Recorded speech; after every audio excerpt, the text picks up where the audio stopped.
around each other. So, how come you weren't allowed to play in it? Because of my Shropshire stuff, and you can't play. Oh, of course, I suppose. Yeah, it's on a Sunday, isn't it? Yeah. So I know that like Milford side, and there's a few lads who are here watching who would normally be in their Saturday first team that aren't allowed to play today. So it's one of those things. Of course, you're here with your day job, which is working for the Shropshire Star, isn't it? Yeah, you're not Shropshire Star, Express and Star. That's the day job. Yeah. How have you found the media centre? Oh, lovely, lovely. Just had a smoked salmon and cream cheese bagel. It was lovely. Oh. I've just been and raided. Is that why there's no food left? Yeah, I've just been and raided it and got Yeah. some sandwiches. Did you have any soup? It was quite nice, leek and potato No, soup. I was going to have the soup, but I couldn't bring it back because it was in the dishes. You could have put it in a coffee cup. Oh, could have. Yeah, I suppose I could have. Yeah, is this your first rodeo? Come on. No, well, it's my first rodeo today. I've been here in the past and been in the media centre, but we normally get to go round, and it's not actually normally rains during the final, so we have a 2-hour break Right, and just go and sit in the media centre and stuff our faces for a bit. But it's nice, and I had a 20-minute window. Monty McCaig is on strike. Ed Scrivens is also out there as well.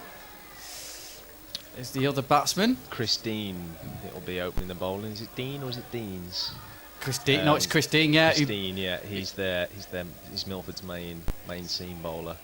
He bowled really well in the semi-final. Certainly in his second spell, he was a bit wayward in his first spell, which he couldn't afford to be. The umpire's just signaling to the scorer, just waving. Oh, I thought they were waving to us. Maybe they're either waving to us or to the plane that's going over. But Chris Dean, he batted quite well in that innings. In Milford Hall innings, but here he is now starting from the pavilion end. First ball then into Monty McCabe. Bowls and McCabe just pushes forward at that one and there's no run. How do you approach a low total like this, especially in a 40 over game? Do you go for it or do you just kind of work your way? Oh, I think there's two schools of thought, isn't there? I mean, you made a comment, didn't you, about in the media centre about the way that I'd approach it. I was quite offended by that. Did he play the Ollie Westbury way or did he go out and blast it? Shot by McCaig, he's driven it, it's half stops, he's going to get off the mark and that's a single. I think the pressure will come from, if they try to nudge it and fudge it, the pressure will come from building up dot balls. Milford will be out there letting them know that they can't afford to make a mistake, and I think what happens is if they soak it up and they don't look to score, that what will happen is that if they then go bang bang and lose a couple of wickets and find themselves 20 for 2 off 12 overs, then suddenly you start to get that pressure builds, especially in a final. So it's a difficult one. Dean to Scrivens, he's down the trap first delivery and flicking that away off his hips, and he's going to get 2. I think we've got the answer. Scrivens was wasting no time there. Yeah, that was a full toss though, to be fair, wasn't it? So I'd expect him to put that away for a couple. Stream's gone off for now. We will got Keith on the case, don't worry. He's on his walkie-talkie as we speak. But it is Dean. 3 for no loss. Requiring just 140 to win. Here's Dean bowls. And driven by Scrivens for 4 through the covers. Great shot.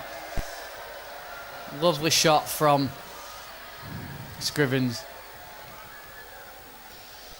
Not quite the start that Milford were looking for, really, is it? It's important that you kind of, that first over really sets the tone for the innings, and I mean, just from where we are here, that looked like a juicy half volley, didn't it? And yeah, just put it away. Dispatched it away. Yeah, Stream's working just as that came on, and it did look like a half volley, not what Chris Dean would want.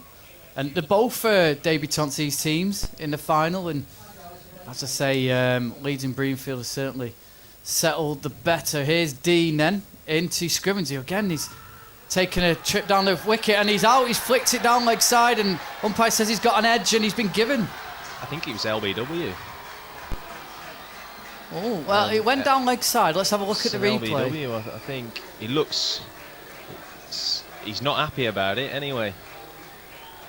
Oh yeah, LBW, yeah, because in fact he didn't go to the wicket keeper. Went down to the boundary. And he walked across his stumps to the offside, and umpires maybe saying that's knocking middle leg out. Yeah, I mean, he looks really, really unhappy with that decision, but I don't know. He's walked right across his stumps. He's stood in front of all three, and he's just shinned it up. I don't know. I think He's not happy. Look, he's still shaking his head as he's walking off. yeah, the captain goes.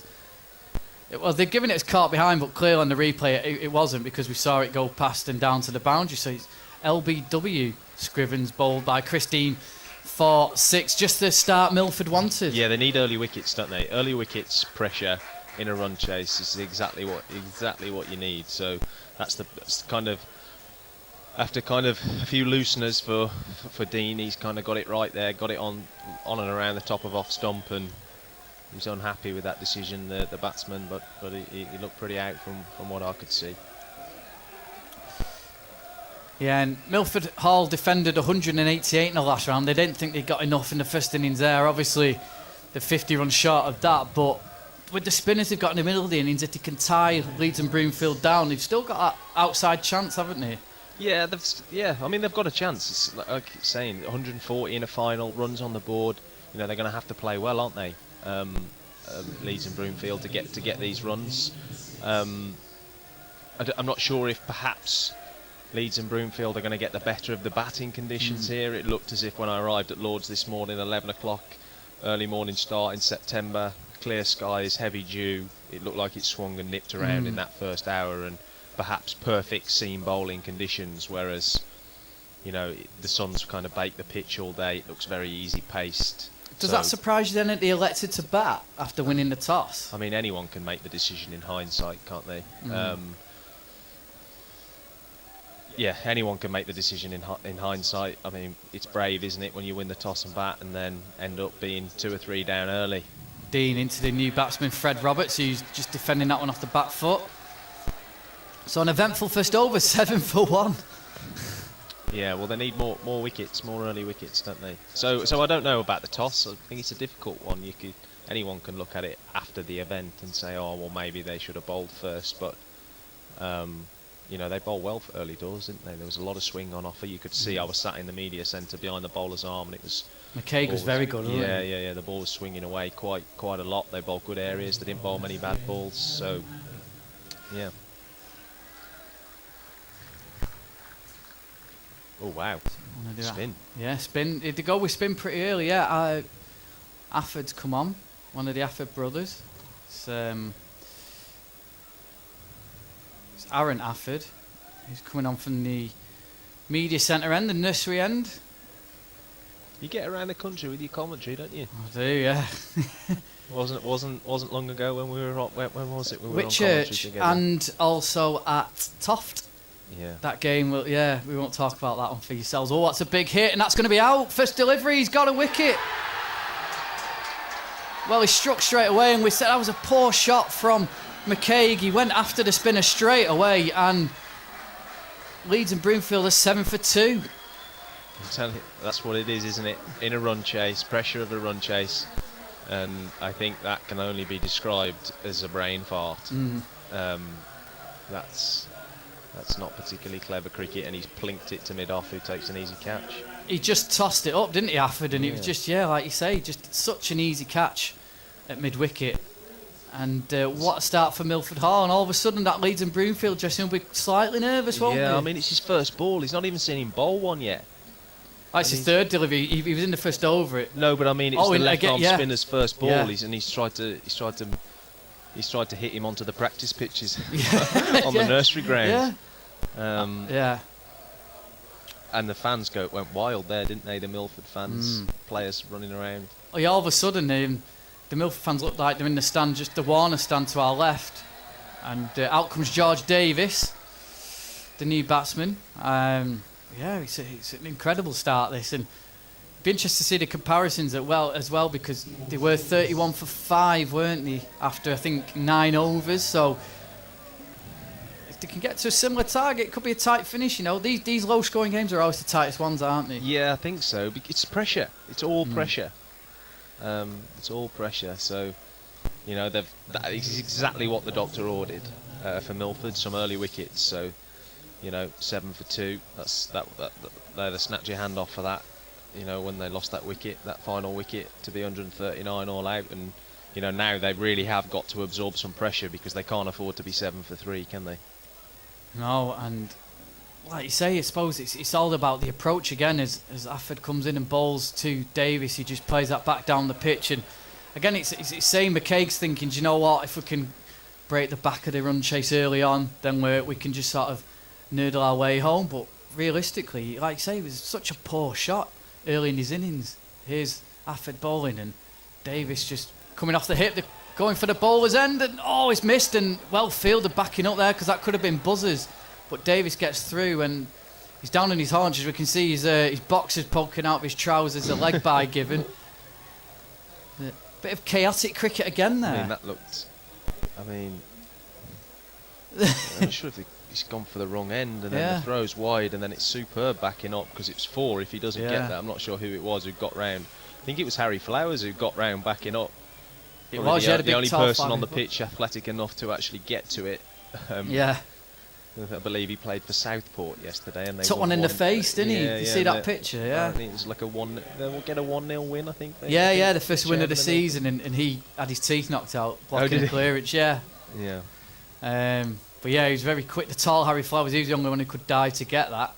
He's fielding there mid wicket.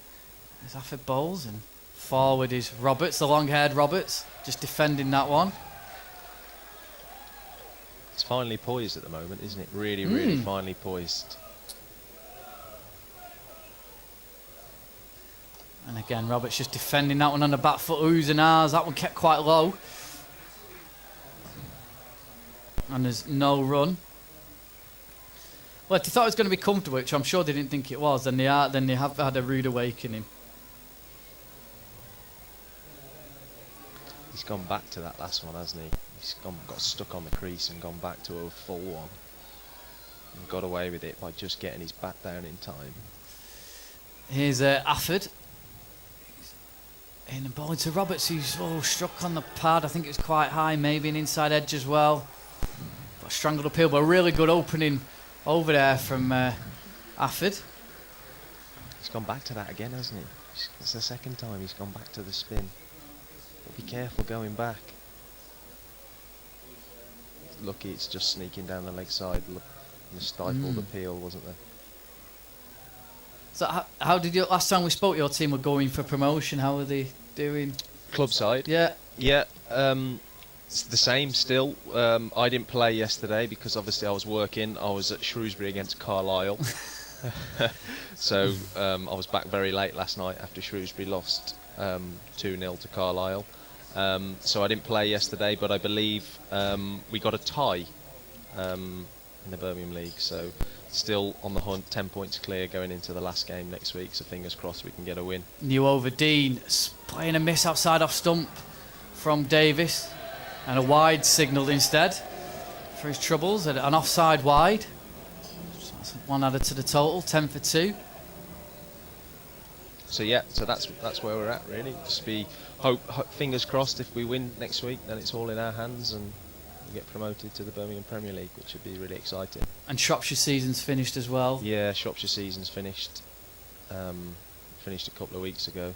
Dean bowls, and forward defending that one is George Davis. Again, no run.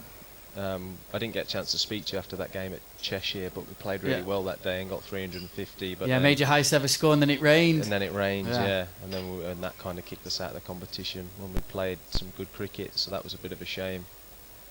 And then you had the 3-day comp, haven't you, as well? Yeah. First game was a washout against Wales. I think we bowled 15 overs in 3 days. Here's Davis bowls. And Davis back and just nudging that one through the slip cordon. Man down at third man, and they wanted a second. They're not going to get it. It's just one. Got royalty in the building. Got an MBE. Very lucky, aren't we?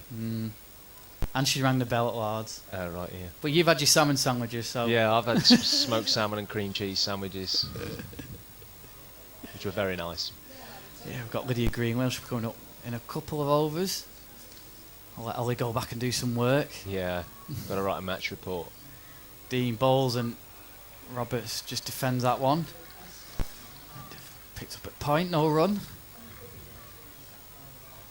It's a beautiful stadium, isn't it? Yeah, it's the only time I really get to come, really.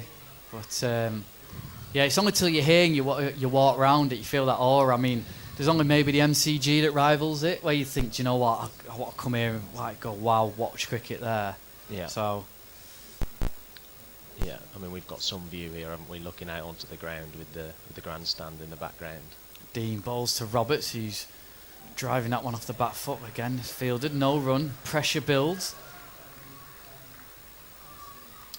You've got an even better view in the top of the media centre. I know you're sort of front onto the wicket, aren't you? But yeah, still, it's a great bird's eye view. Yeah.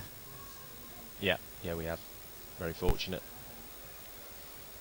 And it's good because it's quite quiet, so I suppose you can roam around, can't you, as well? Yeah, I've kind of roamed around all the day. I sat with the Milford fans earlier. I had it. Oh, that's a good shot by Roberts. Cover drive for 4. Yeah, sat with the Milford fans for a little while earlier, and then I went in and had a chat with their chairman, Dave Smith. So I never got myself out and about and around, chatting to people. It was a decent shot, that, because it wasn't a bad delivery from Dean. Just swung away, but Fred Roberts drove that away, much to his fan club over there. The opposite side of the ground. Looks to be staying quite leg side of it, doesn't he? Looking for that width, and he's got width on that occasion. He's crashed it away. Here's Dean to Roberts again, tries a similar shot, this time picks out the fielder. And that's the end of the over. 14 for 2. Roberts is on 4. George Davis is on 1. End of the third over.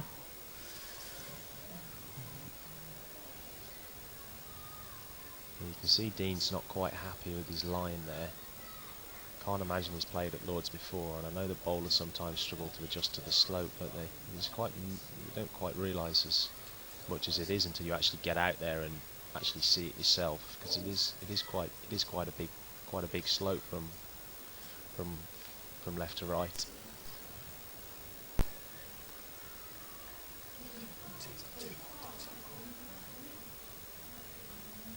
Here's the next delivery from Afford, who's driving, picked up at mid-off, no run.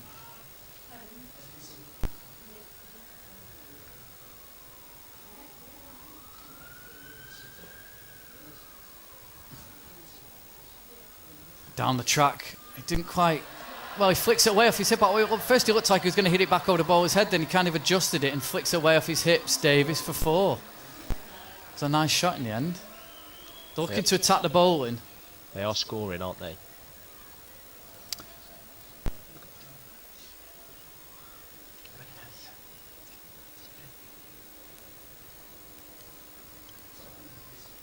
Bring in Lydia Greenway, after in the next over or so. So we'll let Ollie go back to do his work, and that's driven by Davis. There's no run.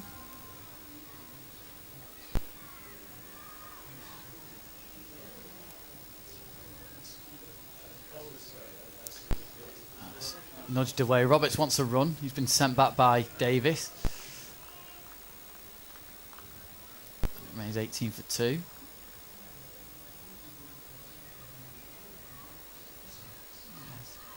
Afford again. Just a couple of steps, left arm, and bowls to Davis, who's forward again. Been quite positive so far, haven't they? They're looking to score. That poses a problem for Milford, really, because they ain't quite, got enough runs, have they? So boundaries hurt them, don't they, each time. And that's flicked away through the slip, and it's kind of a deep third, fourth slip, and that's the end of the over. I suppose for Milford, it's just kind of trying to keep the runs down. The longer it goes on, the more Leeds will be thinking, well, the overs are ticking down. That's when the pressure builds will start to go after it again, won't they? Yeah, I think so. I think you always look at it and you think if you add 2 wickets to the scoreboard, and you know that you're always in the game, and it's just 2 balls that it takes. So they add 2 wickets to this, and they're 18 for 4, aren't they? And that's, it's hard to recover from that. But I suppose for Leeds and Broomfield, they'll just be thinking that it's one partnership. One partnership will completely take the sting out of Milford, really, won't it? So That's I'm sure what they'll be saying in their dressing room. We can just get a partnership together. Christine then start his third over from this pavilion end. He bowls to Roberts. Roberts plays and misses at that one. He had a waft at that one. Airy fairy, as Jeff Boycott would call it.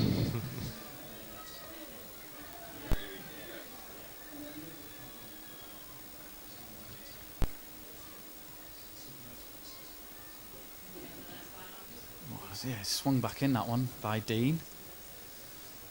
He's really looking for that width, isn't he, Roberts? Mm. You can see he's staying in real leg side of the ball and trying to hit it through the offside.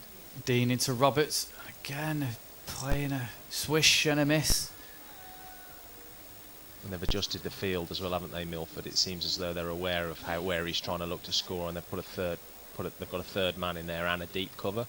So if he does get it away through there, the damage is only one, really, isn't it? He's missed again, he's short and wide, wasn't it? Yeah, he's wafted at that one. I wonder if he's going to try and bowl it short, see if he's going to try and go for the shot, the catch down at third man, potentially. There's no one out on the long on boundary. And it does edge it through that vacant slip area, and there is the man at third man. It's just long barrier, and it is a single. The plan worked to an extent without the wicket, didn't it? But like you say, he got him playing where he kind of wanted him to. I suppose the difficulties that they've got, Milford, is it looks as if this batter's strength is he's looking for width, but they have no fine leg, and they've got a 7-2 field, so they can't really bowl that straight. Because if he bowls straight and he misses, it's just 4, isn't it? Because it's gonna go down a fine leg, and there's not a fielder there. So I don't know that the field. They've got to bowl outside off stump. I thought Leeds and Broomfield kept their catches in, didn't they? Oh, that's beating the man there at gully. Got a hand on it to take the sting off it, and Davies adds another to the total. Yeah, they were sharp in the field. They could keep that pressure on, couldn't they? Bring the fielders in. What about that catch? That first catch, the one-handed one at slip. I missed that one. Did you? I missed it, and but I told it was very good. I like the Fred Roberts one running back as well. He took that one-handed, didn't he? I think I missed that one. Did you? Yeah. So we're doing well between us. Yeah, we're describing the action well here. With both missed catches. Here's Dean into Roberts. Plays that back to the bowler. And we'll bring in Lydia after this delivery. We'll say goodbye to Ollie Westbury.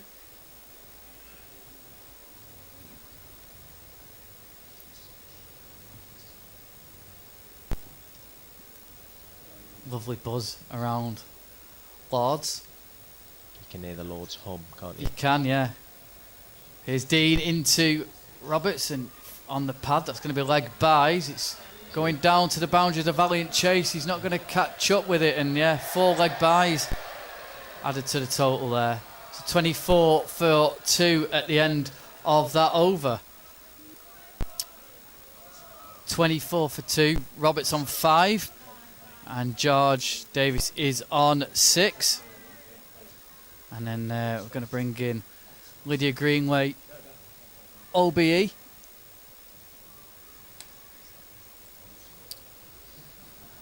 Rob's got his camera out. He's not taking a photo of me, is he? Let's be honest.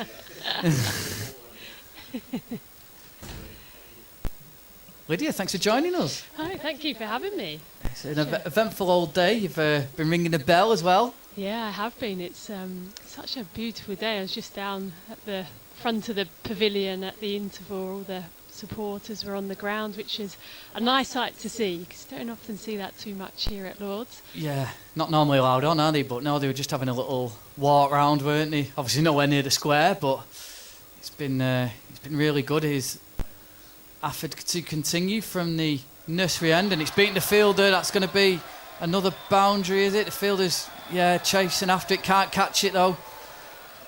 And it's a good shot there by Davis. And after that early wobble, they're just starting to settle now, aren't they? Yeah, they are. And I think Davis and Roberts realise they've got so much time. They don't need to take any undue risks. There's easy options as well for them. They don't have to worry too much about putting the bowler under any sort of pressure. Afford just tossing the ball up, comes in now, bowls, and that's nicely driven, but straight to the fielder Harry Flowers, and there's no run. Afford had to stretch to get that one as it's thrown back to him. There's no run. Congratulations on the OBE.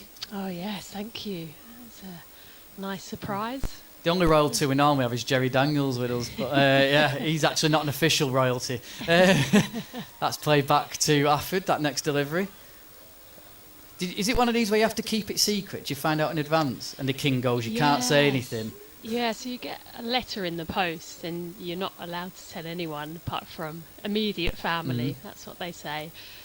Here's the next delivery from Afford. Oh, and there's a appeal for LBW, and then it's taken. Oh, he's given him. Well, Rob gave that one out straight away, and it's Davis who's gone. LBW not too happy, but a third wicket has gone down, and much needed wicket as well. Yeah, it is a much needed wicket. I think he's just planted himself in front of the stumps. He's tried to work it probably too square in the end onto the leg side, and it's just gone on to wrap that front pad. I don't think height was an issue at all. It was well below the knee roll, wasn't it? Steve Malone was quick to give that out, and he looked at his bat as well, but even if it hit his bat, it was a nice catch at slip, so he was done there, Davis. And another wicket goes down for Leeds and Broomfield, 28 for 3. And good delivery from Afford.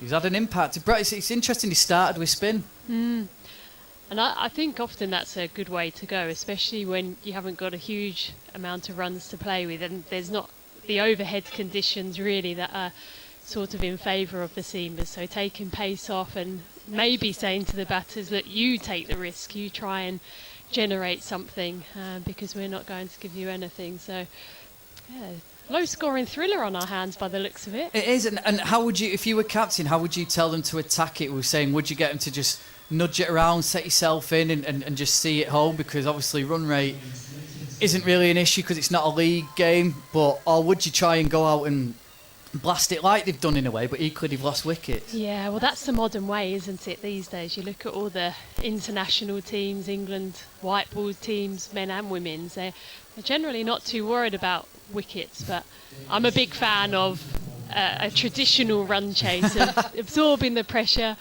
don't let the bowling side back in and go again, but that's probably why I'm not playing anymore these days. James Mitchison's come to the crease. Are you a fan of Bazball then?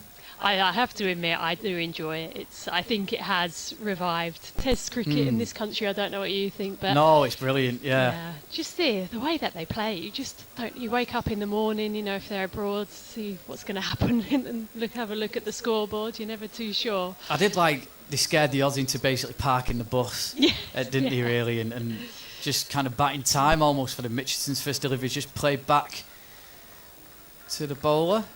Yeah, they spooked Australia, I think, a bit, didn't they? Yeah, they did, and it's interesting here at Lords when both sides use the short ball tactic. I don't think that was ever in their plans. Richardson again just defends that one back to the bowler. So yeah, sorry, so the OBE, you can tell your immediate friends and family, and then I'm terrible at keeping secrets, so how hard was it? Well, I have to admit, I did obviously tell my immediate family, so my mum and dad and brother and sister, and then I did pretty well actually. I kept it quiet from a lot of work colleagues and former teammates and things, but it wasn't too long until it was announced more formally, so just waiting now to get a date in the diary for when we're able to go and pick it up, but it's exciting. Yeah, it's similar. It's the royal equivalent of Lords, I suppose, going to Buckingham Palace, isn't it? Yeah, absolutely. You just don't know who you're going to get sometimes. Don't know who it will be presenting it. What's your success rate here at Lords? Good question, actually. We've played a handful of games here over the years. I'd probably go 50%. It's not the best record. Here's Dean into Roberts, who's off the back foot, defending, but he's fielded there at point. The trickiest thing here at Lords is what everyone talks about. It is the slope. So obviously from this end here, bowling from the pavilion end as a right-handed batter, you don't ever really feel like you can leave the ball a huge amount, regardless of the direction of movement through the air. The line is always pretty probing. Here's Dean into Roberts. Oh, it's a big swish and appeal, and nothing doing. There's a wild effort again from Roberts. See a replay of this when he was trying to hit that towards us, I think, Roberts, in the Taverners. Oh, he was nearly close to having his leg stump taken out as well, actually. Don't think it got an edge, but it was a wild old shot, that. It was, wasn't it? Well, that's answered our question. They're going for baseball mode, aren't they? Yeah, Roberts has played well off the back foot, but he's had a couple of near misses. Here he is now facing Dean and just defends that one. Ironic cheers from the crowd. You were well oiled as you'd expect on this warm day. The amber nectar's flowing. So, congratulations as well in a way for campaigning for the equal pay. It was announced over the last week that the England women and men are going to get the same pay structure, which is good. Yeah, I guess specifically with the match fees. Obviously, the yearly contracts are different, but I think that's a really good step in the direction for those match fees to be the same. Dean balls to Roberts, again just defends that no run.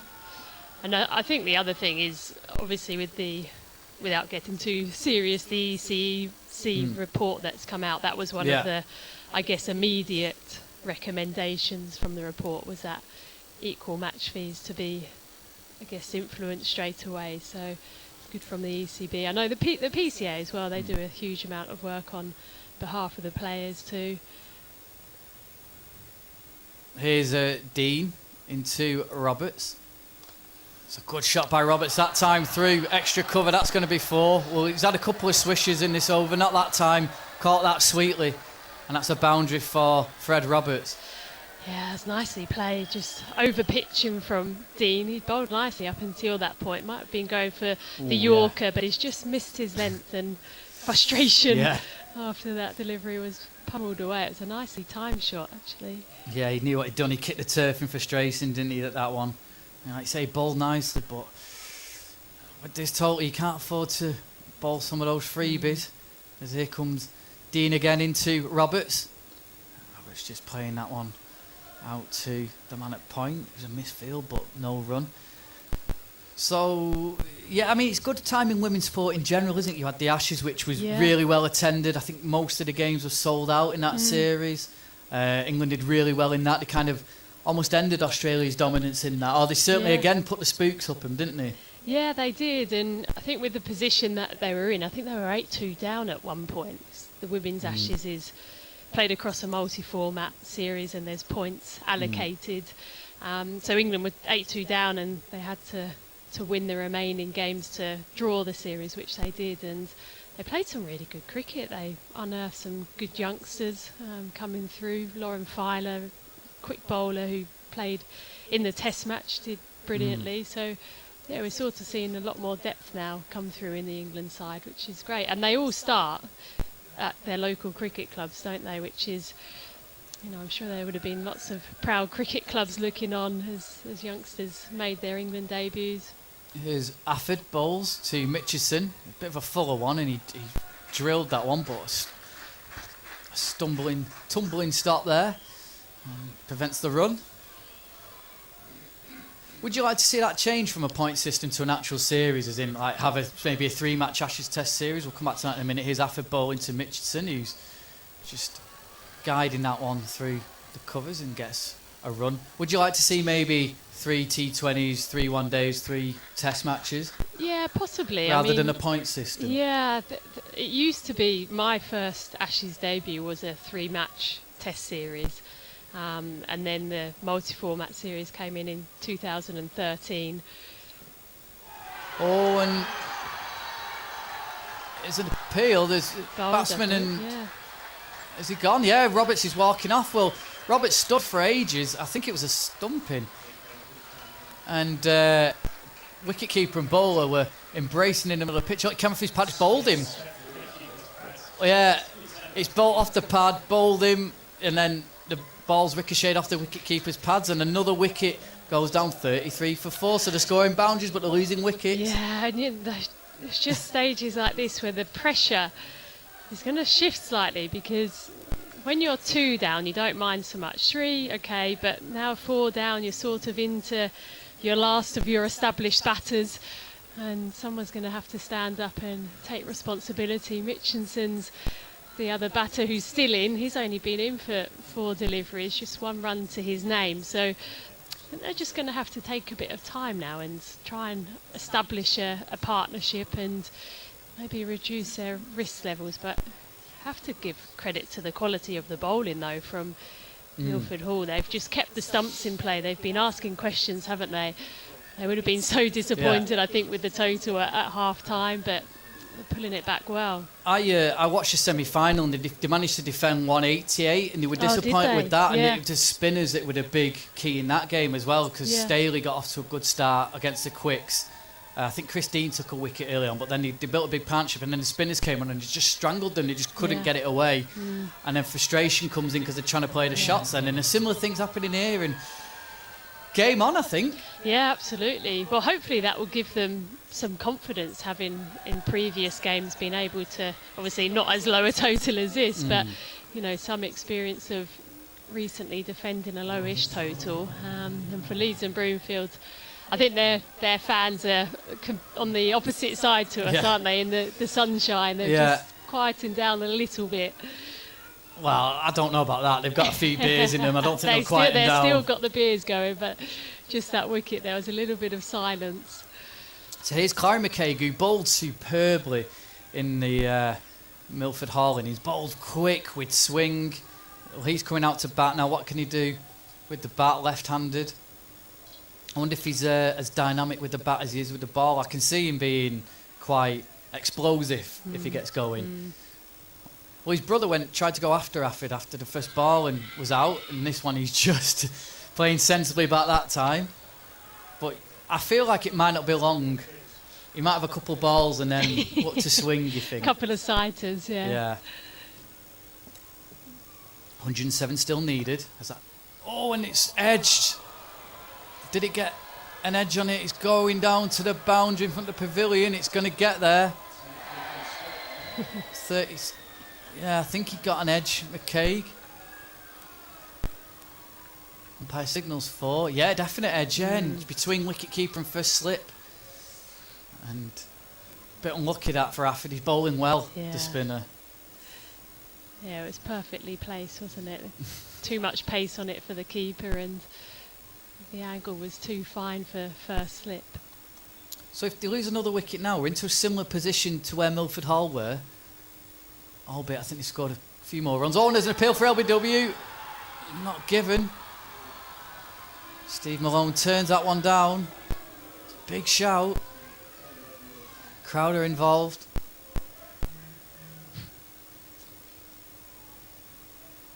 Oh, it was a close one, that. Steve Malone with a kind of not quite look on his face there. The keeper's a classic one, isn't he? Yeah. Oh, yeah. We can see his boxes now as he bends over. He's that frustrated. Yeah, it was hands on his head. Captain as well.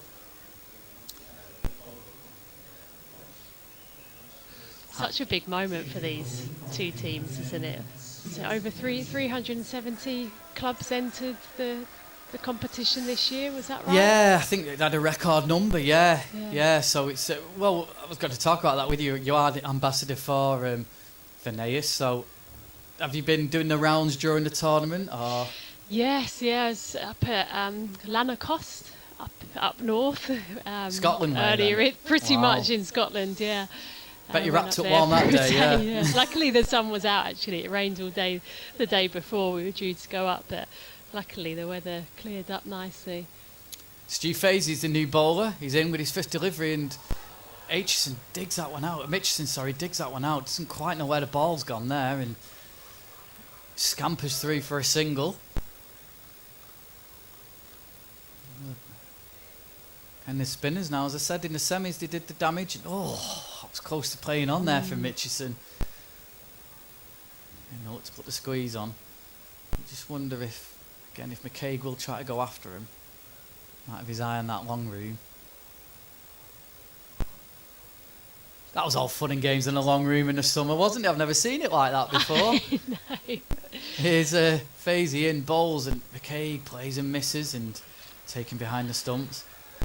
Yeah, it's Normally very sedate, but they were woken from the slumber by... What did you make of that? Do you think Bairstow was dozy? Do you think he was in the spirit? Here's Fazy bowling, and that's driven back past Fazy, but there's no run. The way that I looked at it was I tried to put myself in the shoes of the England side, and I can understand their frustration. I know that that's not necessarily what other people think. Fazy in, bowls, and McKay just playing that one down in front of him. Because it's such a fine line, isn't it? Obviously with cricket you have the black and white rules, the rule book, but then you do have the spirit of cricket, which was, I think, what caused a lot of problems. Oh, it's a full toss. McKay can't get hold of it though, and it's a tumbling stop there at mid-wicket. No run. And also, it's just a great series in general. But going back to the Voneus Village Cup, I'm going to ask you the most glamorous place you've been in a minute. As Fazy bowls. McKay, he's caught behind, he's gone. 38 for 5 now, he's edged behind. McKay looks to the heavens, he can't believe it, and wow, this is a similar situation to the first innings now, with a similar amount of overs gone. We could have a tight finish here, Lydia. Low scoring thriller. Oh, he's a poor shot. Short and wide delivery there, and McKay I think he's got caught in two minds really. I think he knew there was a gap there, but he didn't really commit to it, and it's just found the outside edge. But brilliant work though from Milford Hall bowlers. They're putting it back nicely, and same situation, but I suppose the difference is the scoreboard pressure element of it. I think as batters it's just a psychological shift when you know you're a few wickets down and you have to chase the total down. Yeah, it's a poor shot from McKay. He could have left it alone really, but again that's a tempter with the pressure, with the not scoring. He chased it, he chased a wide one, caught behind, and going to be really interesting to see. If I look at the comparison, they were 22 for 4 at this stage, so less wickets gone down for Milford Hall, but less runs. And really interesting now this. Just looking at the partnerships as well, I think the highest one so far has just been 21, and all the other partnerships have been pretty much single figures, so hopefully they've got a bit of experience in their middle order, because that's what you need, I think, in these situations.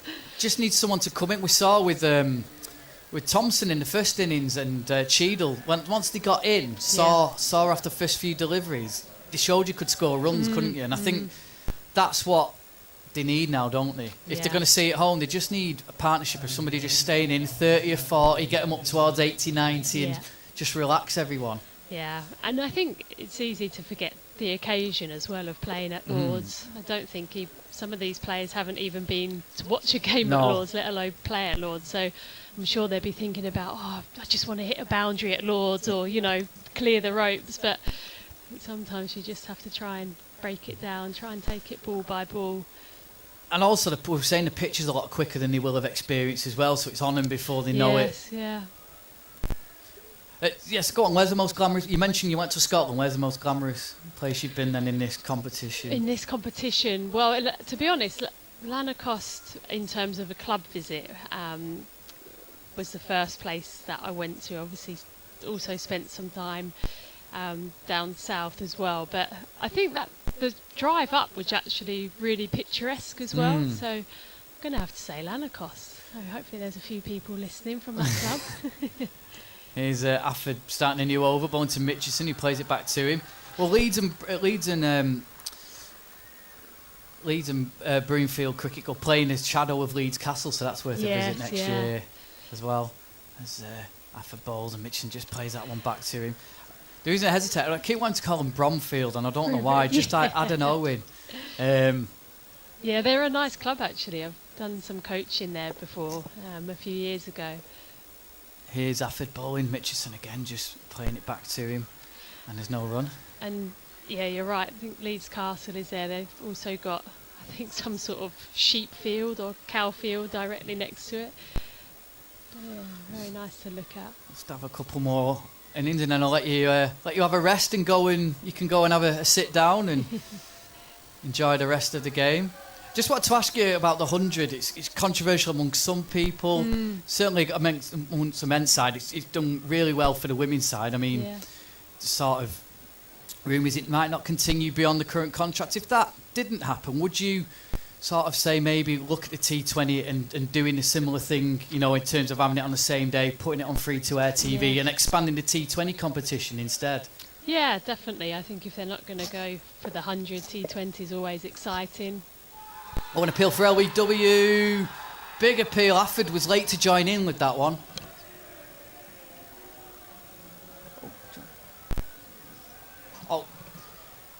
Oh, no worries. Lydia's got to leave us. Thank you, Lydia. Thank you for having me. Yeah, cheers. Enjoyed it. Thank you. Nice one. It's Lydia Greenwood.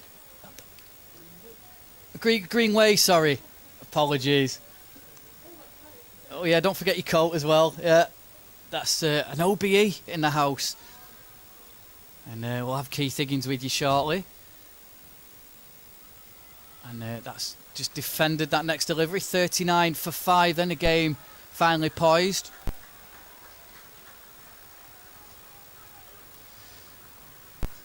Come and sit down, Rich. Come and sit down. Well, that was interlude. Yeah. Well, yeah, it was a very what an honour to have her in. Indeed it was. Indeed it was. And good photography skills from Rob as well. Beautifully beautiful. portrayed. Beautifully It was Beauty and the Beast, wasn't it? And I was the Beast. Oh, I didn't know. Well, I wasn't sure when you were taking it. But yeah, there we go. I was a bit embarrassed as well. Lydia Greenway did know when it was being taken and gave a nice smile to Rob.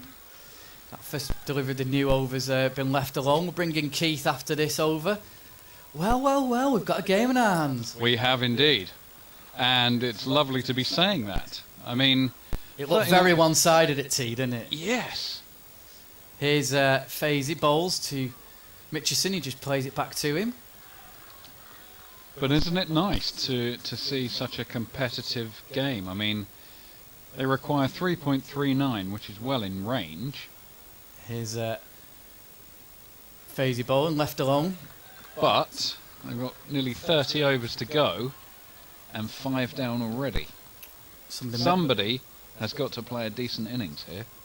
Fazy again into Mitchison. He's back and then forward and just playing up to mid-wicket, no run. There's a member of the coaching staff from Milford Hall walking around who's got a fantastic beard on him.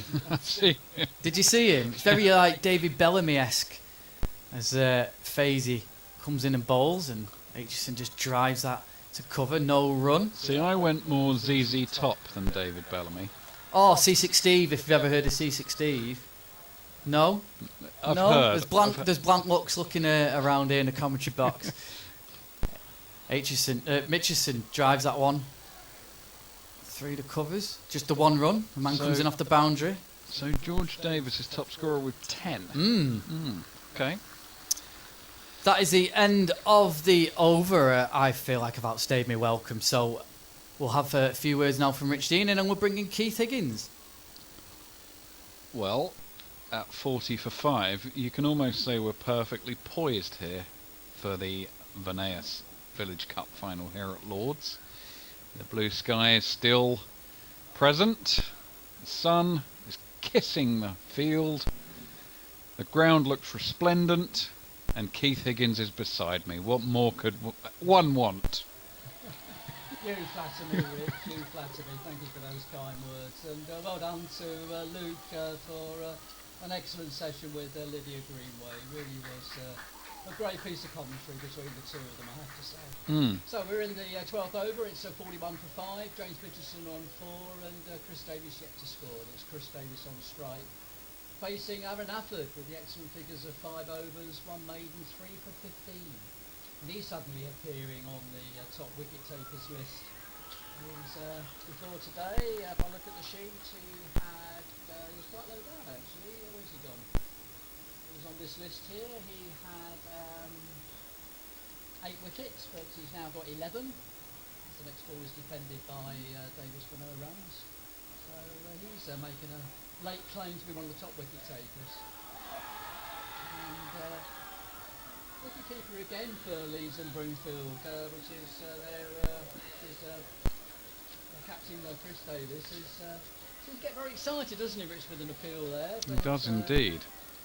Nobody else, well, I don't. the bowler was a little interested. The slip went up afterwards. So, I don't know. Anyway, he's not out. He's still there, Davis, but still yet to get off the line. Sorry, I got it wrong, of course. It was Dan Betty who's the captain. Sorry, I got my side running one way. Dan Betty is the wicketkeeper for Milford Hall. Just a footnote, Keith, on the DLS par, which I think gives very interesting context. Yes, we now have it, Rich. And I think I'll be mute for the last few balls, so forgive me. But I'm back with you. So tell us what the DLS par score is. DLS par is 74 And they're 41 for 5. and 41 for 5. So, not that we're going to get any inclement weather today. That's not on the cards at all. But it just gives a context to the game. Absolutely. Very good point indeed, Rich. So the next ball from Milford is outside the off stump, taken by wicketkeeper Betty, left alone by Davis for no run. End of the over. We've had 12 overs gone. 41 for 5 is the Leeds and Broomfield reply. James Mitchison on 4. Chris Davis on 0. Remember, they're chasing 140 to win. They need 99, so they've got under the 100 now to get 99. And they've got plenty of balls left, but it's that 5 down. And yeah, as you said, we've got a game on our hands, Rich, and we got the worm up on the scoreboard just now. And at the moment, they are pretty identical, the worms. In other words, at the same stage. Very similar runs scored by Milford Hall compared to Leeds and Broomfield. And just to reinforce that the DLS par is an interesting component of this, it reacts to wickets. So the reason that they need 74 at this juncture is because they're 5 down. And I think that is really creating the interest in this second innings. Yeah. 99 runs to get with half of your batsmen back in the pavilion. That sounds like a pretty stiff ask when they've only managed 41 so far. So, hence the DLS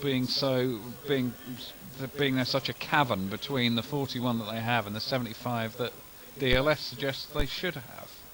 Anyway, we've got to change a bowler at the pavilion end. It's Rob Firth who's coming on. So Stuart Fazy been taken off. Excellent figures of 2 overs, 1 maiden, 1 for 1. And Luke was very perceptive, wasn't he, when he said it was going to be the spinners that might strangle Leeds and Broomfield. That's the case. It's right arm off spin from Firth. First ball outside the off stump, left alone, no runs. But very perceptive when he said that the spinners, in the semi-final he watched the game and how they strangled Staley, so that Christine, the fast bowler, came back at the end to get the key wickets. Maybe the same thing happening again. Another ball left outside the off stump. Mitchison playing carefully. Maybe the onus is on him to pay the anchor innings. That certainly a couple of people in the Milford Hall innings played the anchor, particularly I think Mark Thompson. Good shot though by Mitchinson on the offside, but straight to the fielder on the cover boundary. Just a single. It takes him on to 5, 42 for 5. Quite honestly, Keith, when you've got 167 deliverers left, you can probably pick up ones, the occasional 2, and a bad ball. Yeah. Without taking any undue risks. Yeah. And really that's how they've got to play, I think. Yeah. The run rate is still just about 3 and over. Yeah. 3.5 and over, which it has been from the beginning. As the ball's played in the offside by Chris Davis, but straight to your namesake, Mr. Dean, for no runs. But when you put it like that, I mean, a couple of 2s every over, and you've cracked it. Firth again. Far easier said than done, of course. Yeah. But That ball was played by Davis to backward point. No runs. it does reflect that there doesn't need to be any particular urgency. Fifth ball of his first over. Played very gently back by Davis. I think Davis is 10 balls without scoring, and I think he's a realised, very experienced cricketer. In fact, got a few details here about him, which I'll check at the end of the over, which is now, so I better check it now. But we've had 13 overs, 42 for 5 is the Leeds and Broomfield reply, chasing another 98 to win, chasing 140. Bitterson on 5, Davis yet to score. comment from you, Rich, and then I'll tell you a bit more about Chris Davis. It takes me back to the second wicket of this innings, which, forgive me, I don't know the batsman at the moment. I can't recall, but it was a completely unnecessary shot. Having been one down, all you needed to do was play in, get yourself. I think you're referring to Monty McCaig. Monty McCaig, that's it.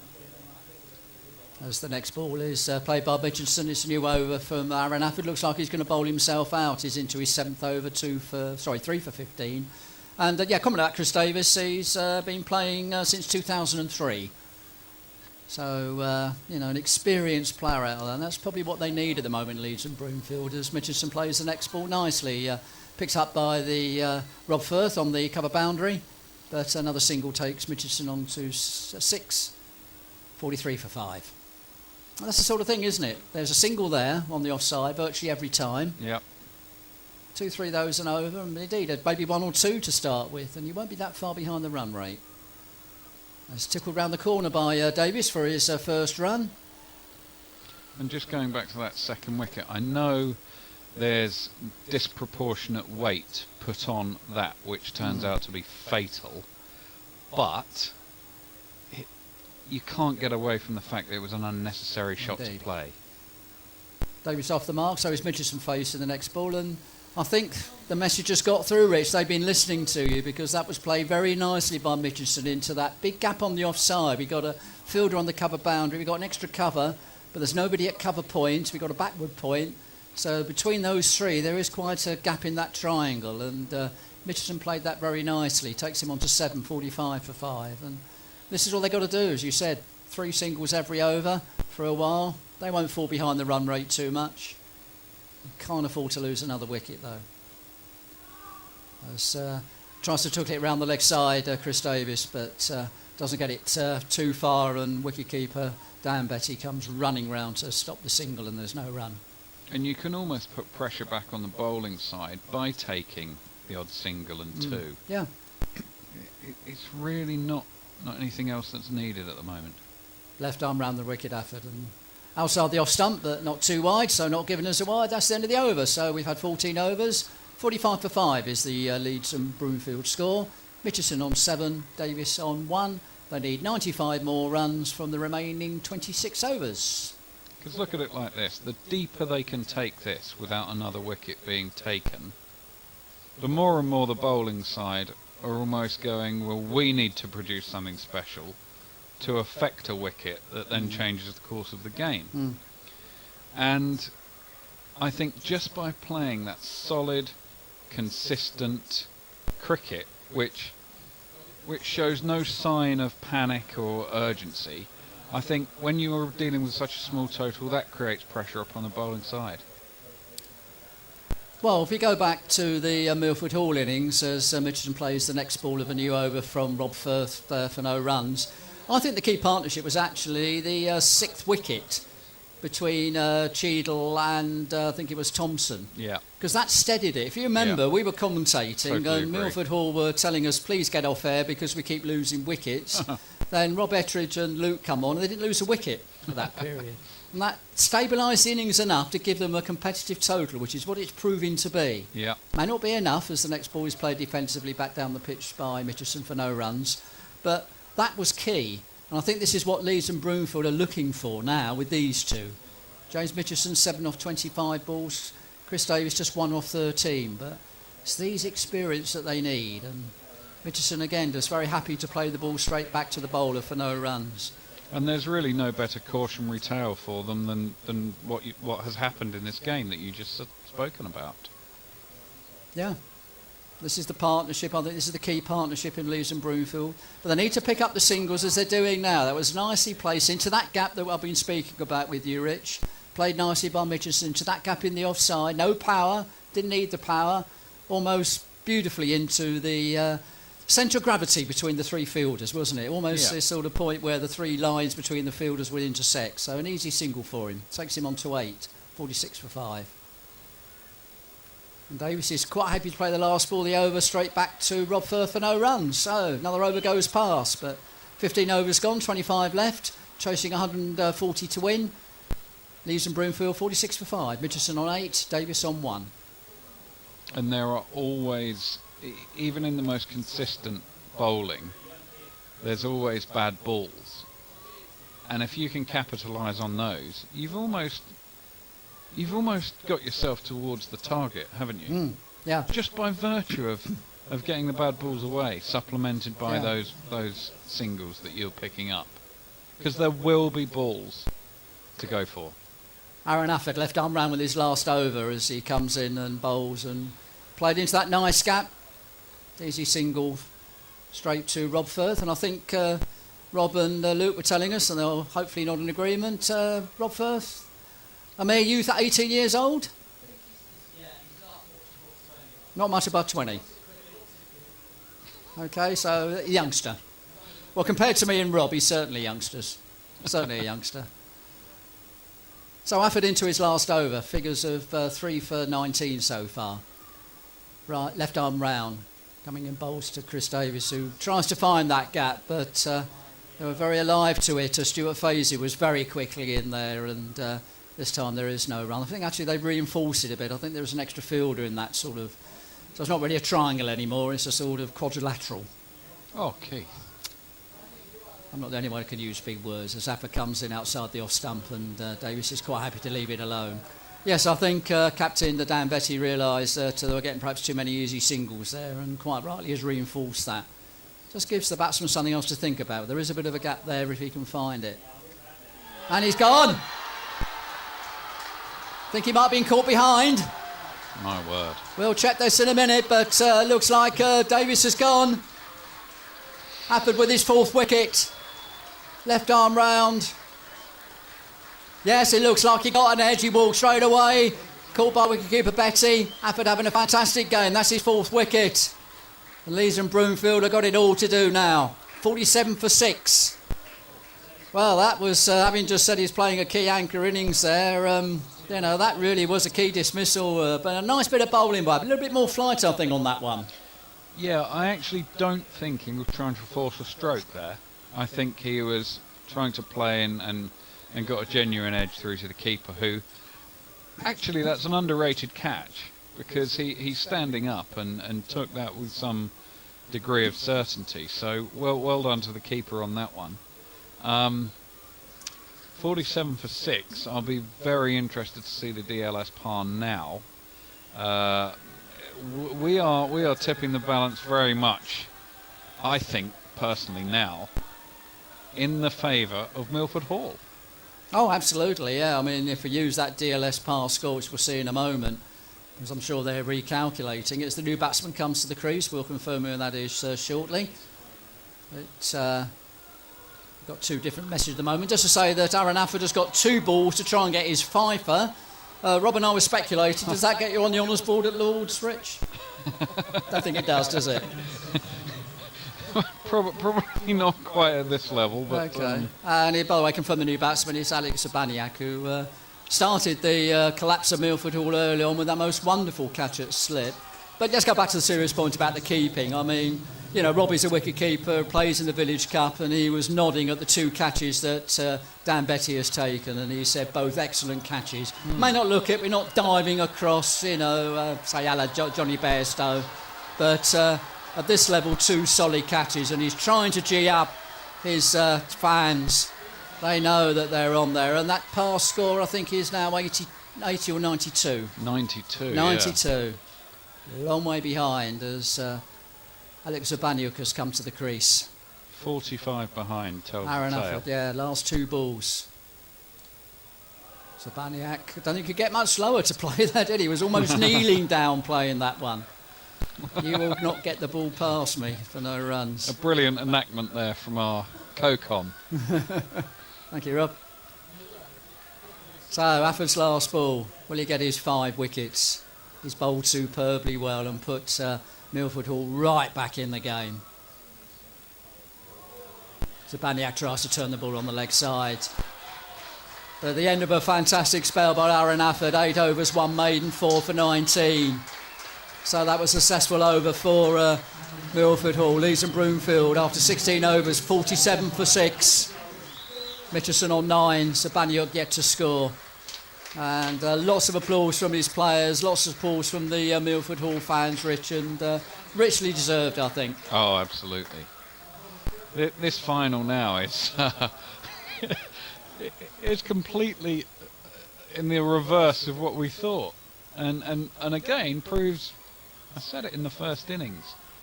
To judge a wicket or to judge a score, you need to see both batting on it. Yeah. Now, I don't know whether this is to do with the wicket or to do with other factors, but we have two. As Rob Firth starts his third over, and Mitchelson plays it into the offside for a single, takes him on to 10, to double figures, 48 for 6. Just trying to have a look at Rob Firth, there we are. Well, if he is as old as he is, he's taken 400 wickets already and scored his maiden century this year. The reliability of the commentators on live sport is Well, astounding. he might be 20, he might have been playing since he was a youngster. Come on, that's not a problem. Bowling well, got a bit of support on his right elbow. He comes in bowls, and that's edged to slip there by Sabaniuk, but bounced in front of the slip fielder, Dom Afford. There's no runs. Comes in again. Overs going through very quickly with the two spin bowlers from each end. Sabaniak almost topples over as he gets so far forward and so low. That one he nearly toppled over, but got a good contact on it, but not enough to beat the fielder, and another dot ball. I think he's a back foot player more than a front foot, and he didn't look too comfortable on the front foot there. Next one goes for the drive, but doesn't time it at all. Straight to Stuart Fazy at mid-off for no runs. Yeah, going through the overs quickly. In comes Rob Firth again. Well, if he doesn't play on the front foot, he's trying to Alex Sabaniuk, but hasn't really timed anything so far. It feels like he's digging it out. Yeah, absolutely. Absolutely. He's not quite got his timing yet. That was a one, better shot. better shot, but straight to the fielder at short mid-on. Cheadle for no runs. So another good over there. Rob Firth, 3 singles off his first 3 overs so far. 17 overs. He's 48 for 6, the Leeds and Broomfield score. Another 92 to win from the last 23 overs. Mitchelson on 10. Spaniak yet to score. Lovely afternoon still at Lord's here, by the way. A few clouds in the sky, but no rain clouds. It's a picture, Rich, isn't it? Oh, every time I come here, like I said, I just look upon it as it's my favourite sporting venue in the world, I think, Lords. I'd actually agree with you. Well, certainly, I've not been to any abroad, or many abroad, so well, I'm going to say England for the moment. By the way, because Aaron Afford's finished his spell, we've got to change a bowler. It's Stuart Fazy coming back on. 2 overs just for 1 run so far, and 1 wicket, of course. He's going to bowl the left arm round the wicket, and he's going to bowl to James Mitchelson, who's trying to hold this innings together. Turns the ball on the leg side, but quite sensibly sends Sabaniuk back. There was no run there. No, it's a wonderful ground, this. It really is. I'll tell you a story in a minute. I just want to encourage people after this ball to get in touch with us if they can, as Mitchelson gets the ball behind square for a single. Takes him on to 11. You know what I like about it, Keith? It's still a cricket ground. With all the development that there's been, it still feels like a cricket ground rather than a stadium or an arena. And I really like that. In comes Fazy again, bowls, and Sabaniuk still, as you said, he might well be a back foot player. The way he sort of feels he's got to come forward, he was a little bit hesitant there, but managed to squirt the ball out on the offside. But no chance of a run. Just wanted to protect his wicket with that ball. Fazy again.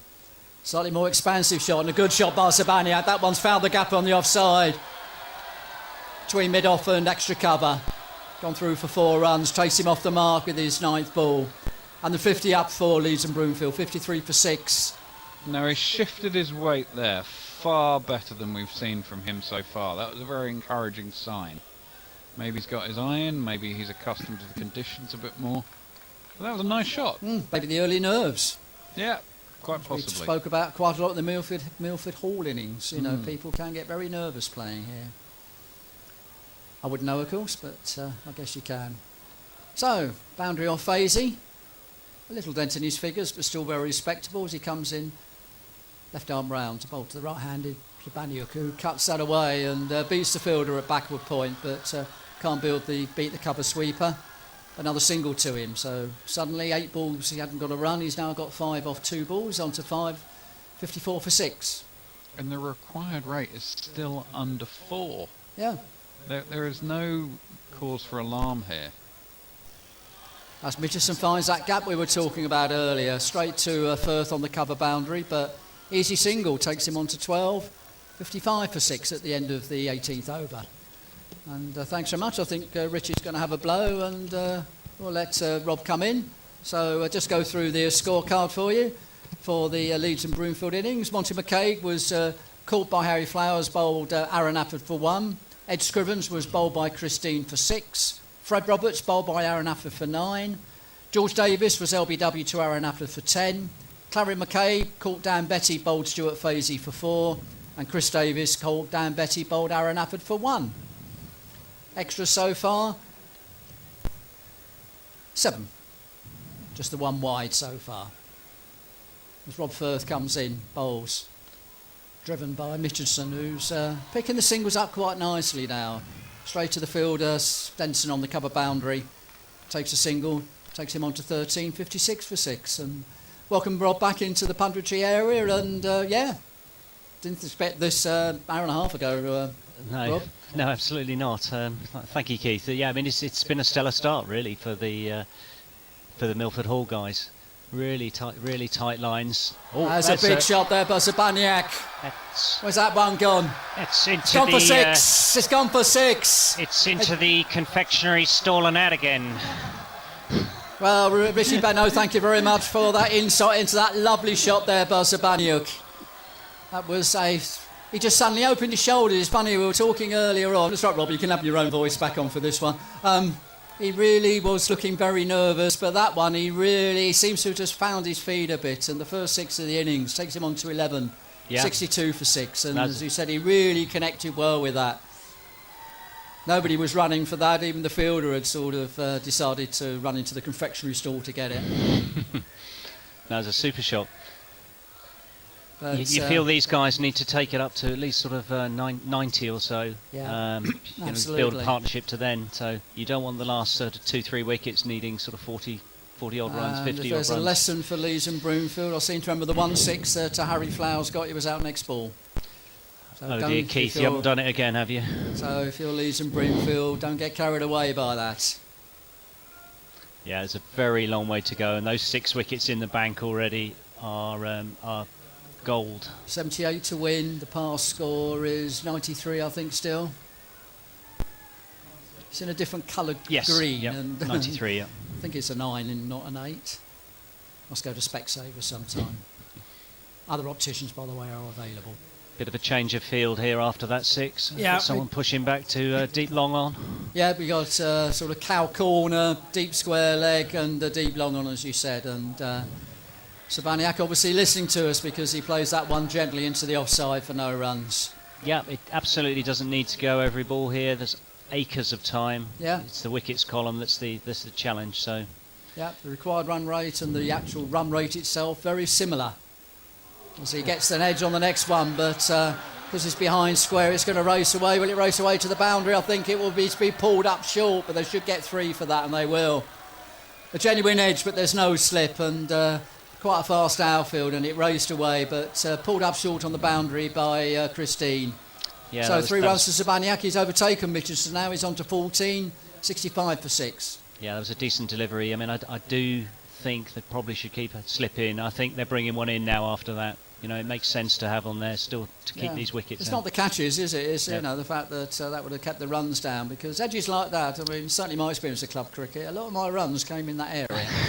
A lot. Firth again, right arm off spin over the wicket, and Mitchison plays him to mid off for no runs.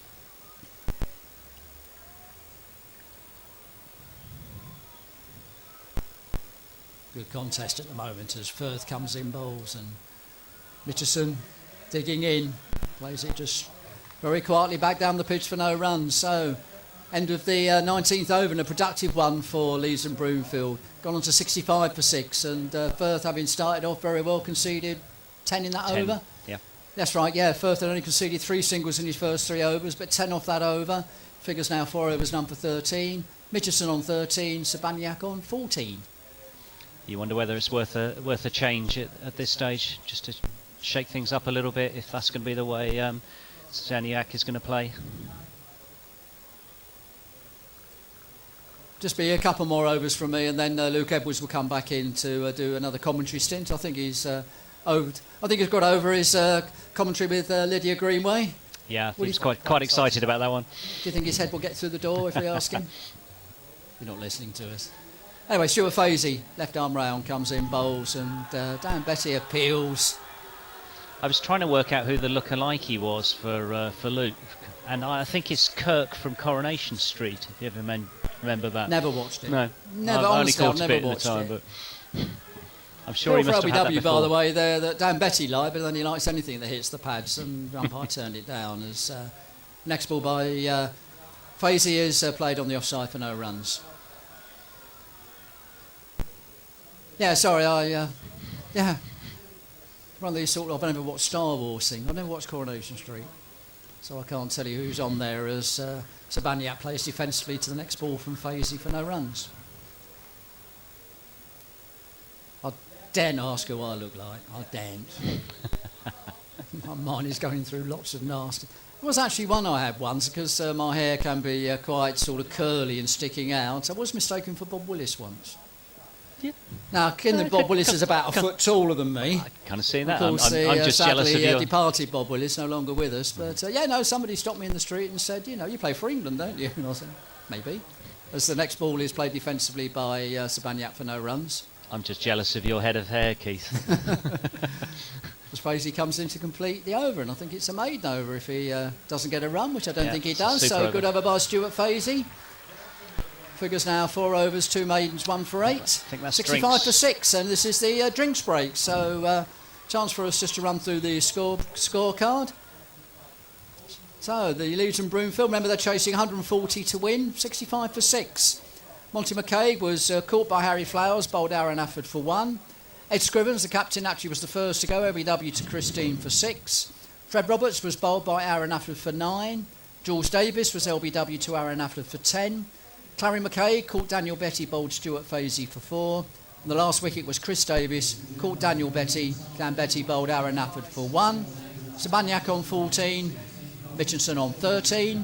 Wickets fell, the first wicket was Ed Scrivens, the score was 7. On the same score, Monty McCaig was out. It partnership of 21 before George Davis was out, making it 28 for 3. Roberts was out at 33, making it 33 for 4. Clary McCaig was out at 38 for 5. And then when Chris Davis was out, it was 47 for 6. So these two have put on a little partnership, a little way to go. I mean, 47 to 65 is not huge. I think 18 by my maths. But as you can see by the scores of them, Sabaniak on 14, Mitchelson on 13. They're the 2 top scorers at the moment. This is a valuable partnership for Leeds and Broomfield, Rob. Absolutely, in the scheme of things, this is gold dust. You feel that these two need to take it on to sort of at least 90. If there's another couple of wickets, and only 20 odd runs scored, then you feel the game is Milford's. But the way these two are going, this could make a very interesting finish. It's really in the balance. Great to see. It is actually, because unfortunately last year's final, Dumbleton got 240. And Ross Martin bowled superbly at the beginning for them, and Calmore were just never in the game. In fact, they got as close as they did, and when I say close, not particularly close, because they lost by 86 runs, which is one of the highest victories for a team in this competition. It was courtesy of wides. Dumbleton just lost their way a bit near the end and bowled a number of wides. I wish I could remember how many. Well, no, I suppose if you're a Calmore fan, you don't want to be reminded of that, do you? But at this stage, it was clearly only one win. It was just a matter of time. I think they actually eked it out to the last over. And you wonder whether that may be the difference. I think there were 11 wides in the first innings. I can't remember one so far. I will tell you, because I have this lovely thing in front of me. It's called a laptop. I will go to the Milford Hall score and tell you that there were 12 wides. 12 wides. 21 extras, 12 wides. And you're just thinking that, because if there was one thing that Leeds and Broomfield might regret, rather, was a little bit of sloppy fielding at the end. Yeah, just towards the end, they started off brilliantly, but then certainly overs 30 to 40. A couple of drop catches. There was a couple of fielding through the legs. Yeah, other than Fred Roberts' couple of great catches, and of course they got the run out at the end, but that was rather given to them, I think, on a plate. Yeah. They did give away a few too many, and I think it was Clary McCabe. Well, in fact, both McCabe brothers in their last stints were struggling a bit. So how crucial will that be? Well, we shall see. Players have had their drinks. They're coming back. Well, they haven't been off play. They're coming back out. I'll do one more over, and then, as I said, Luke Edwards will come and take over. But you still got the dulcet tones of Rob Ettridge with us. We'll let him have a little bit more, having paid him thousands of pounds to do this. I wish it's just nice to be here. What a brilliant day out, and getting this experience is amazing. And it looks like we've got a tight game in our hand to boot, which is really good. So here's to a last over thriller. Let's hope, Keith. Well, if it gets that close, I better get the rules out and just double check what happens. But I won't do it just yet. It may not be necessary. No, but it is super over, I believe, if it does go that far. All right. Wow. That will be good for our nerves, let alone the players. So I think we got a new bowler coming on for Milford Hall. I think it Thompson. is Mark Thompson. Mm-hmm. So we'll see if he's another spinner. Because Luke, who saw them in the semi-finals, was very praiseworthy of their spinners. He said they had 4 spinners. We'll see where the Judging by where the keeper's standing, unless he's going to move up. I don't know, he's sort of in no man's land at the moment. He's neither standing up or back. Chatting away to first slip. But Mark Thompson coming on. Just having a look to see... Mark Thompson has bowled in this competition, but just taken the 3 wickets at an average of 24. Economy rate of 4.8.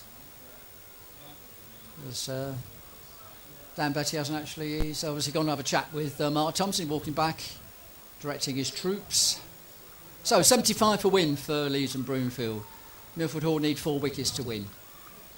The DLS score is 94 at this stage, so suggests that Milford Hall are in front.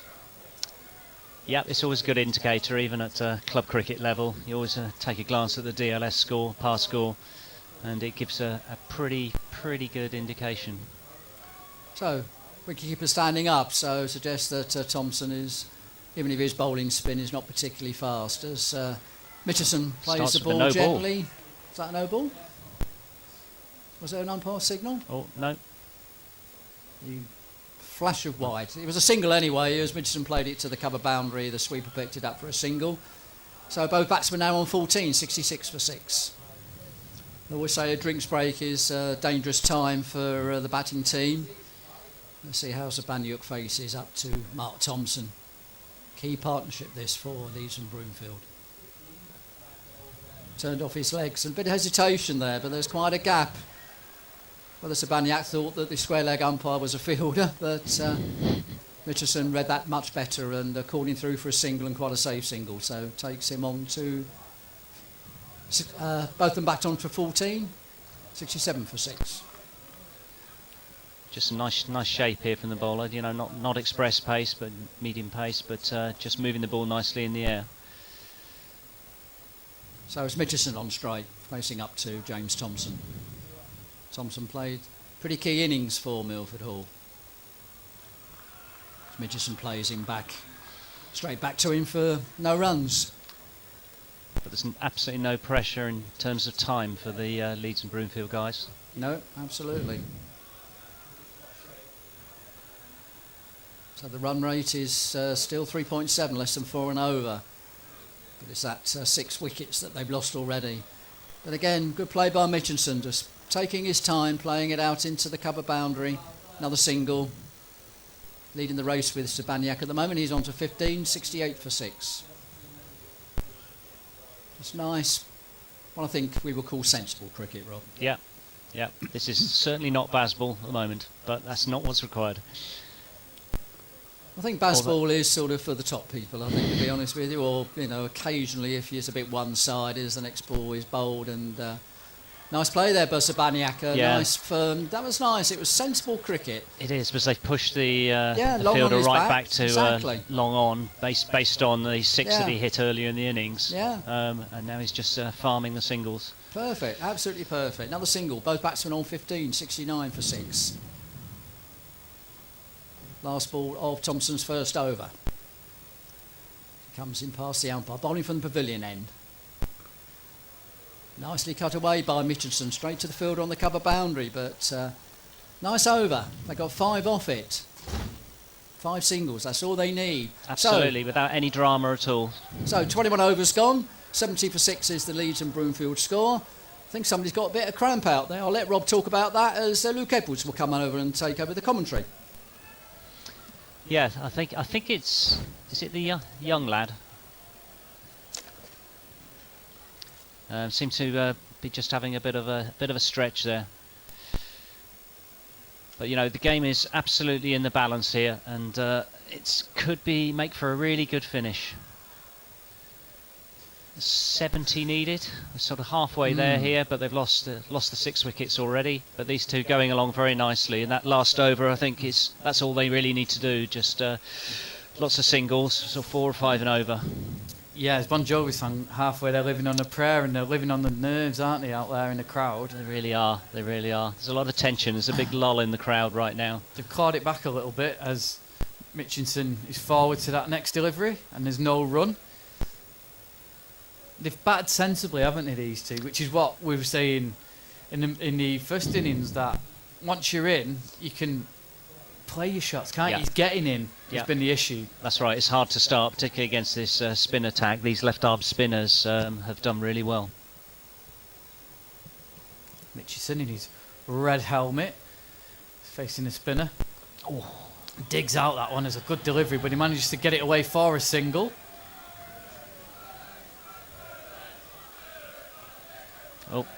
The Leeds and Broomfield crew, after being quite quiet after the early start, seem to have picked up again now in terms of their voice. That one's just defended that time by Shabanyuk, who got this game started with an absolute blinder at slip that I didn't see, but you did. It was a belting catch, particularly to get rid of their star batsman as well, sort of leaping one-handed to his right, second slip. That's cut away nicely, punched away by Shabanyuk for a single. So 72 for 6. You wonder whether they want to shore up that single there as well.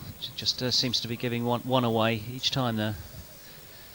Maybe they're happy to, because maybe they feel that they need to still get boundaries, and the more you just give them a single, the more they'll panic, potentially. The thing is, there's so much time left in this game.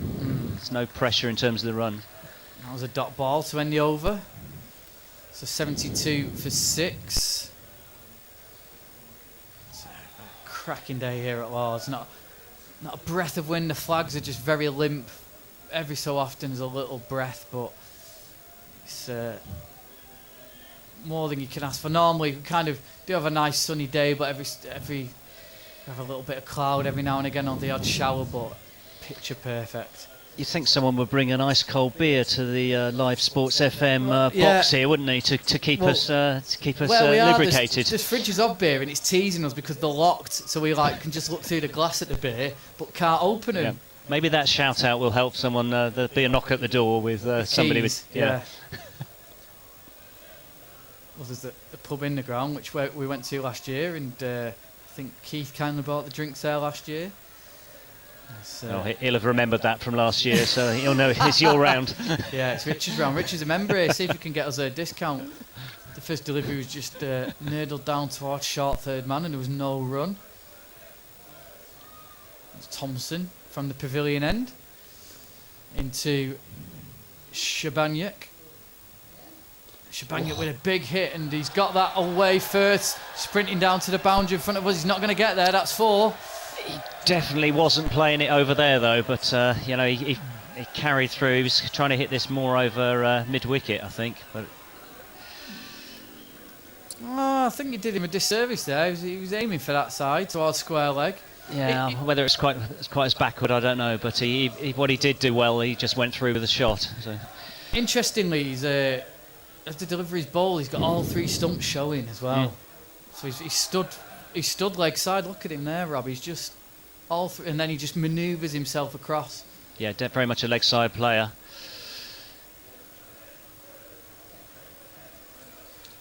He's bringing the chance from the Leeds and Broomfield guys.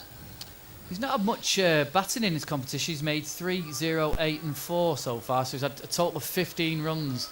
He's now reached 20. Well, if you're going to do it somewhere, this is a place to do it, Luke. James Mitchelson has 143 runs. He's only batted 3 times. He's got 68, 50, and he got 25 in the last round. Yeah, for me, this is the partnership. Thompson just rubbing the ball vigorously on his trousers, then comes in, bowls, and it's just played back to him by Shabanyuk.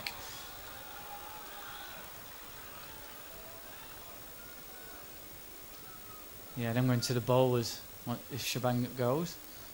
Or Mitchelson.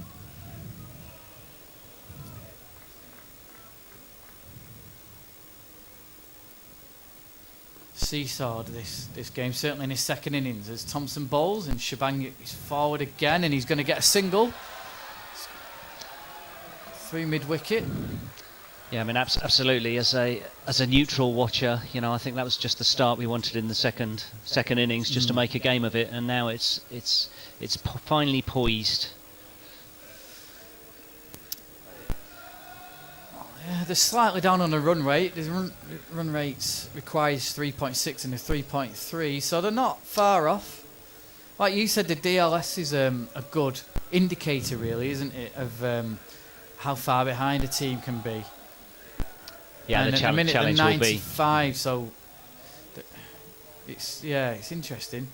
As Mitchinson's flicking that one away off his pads, he's going to get a single down to long on.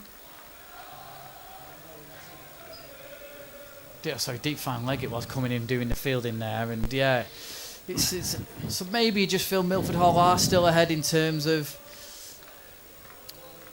they put the squeeze on, but there's still 102 balls left, 62 to win. Absolutely. And the Leeds and Broomfield fans are in fine voice again. Absolutely, it looks like they're going through full repertoire of songs and chants for each of the players.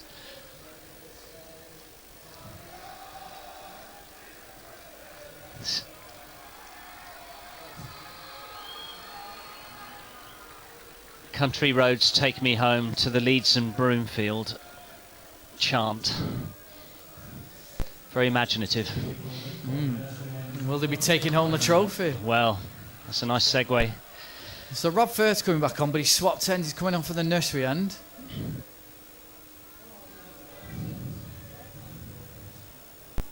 With that navy blue support round his arm.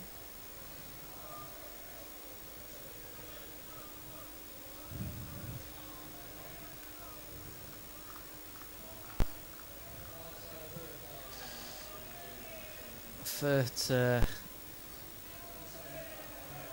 figures, I'm just having a look at them throughout the competition. So it's a total wickets of 9 so far, at 45 overs in this competition. Here he is with his first ball from the nursery end into Mitchelson. He's driving and it's beating the man at extra cover. But he's only going to get a single. Yeah, it's noticeable how the field changes when Mitchelson's off strike, so Chabnyanuk comes onto strike, and immediately out goes the long on. Shabanyuk facing. Driving that into the onside, no run.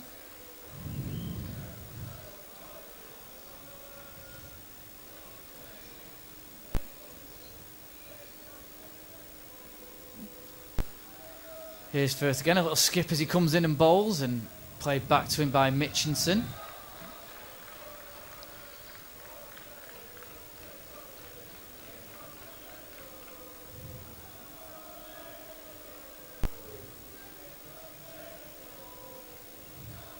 And that's driven by Shabanyuk. Through Could be the a covers. They're going to come back for 2. It's a good throw coming in there, and good backing up there. Just keeps it down to 2.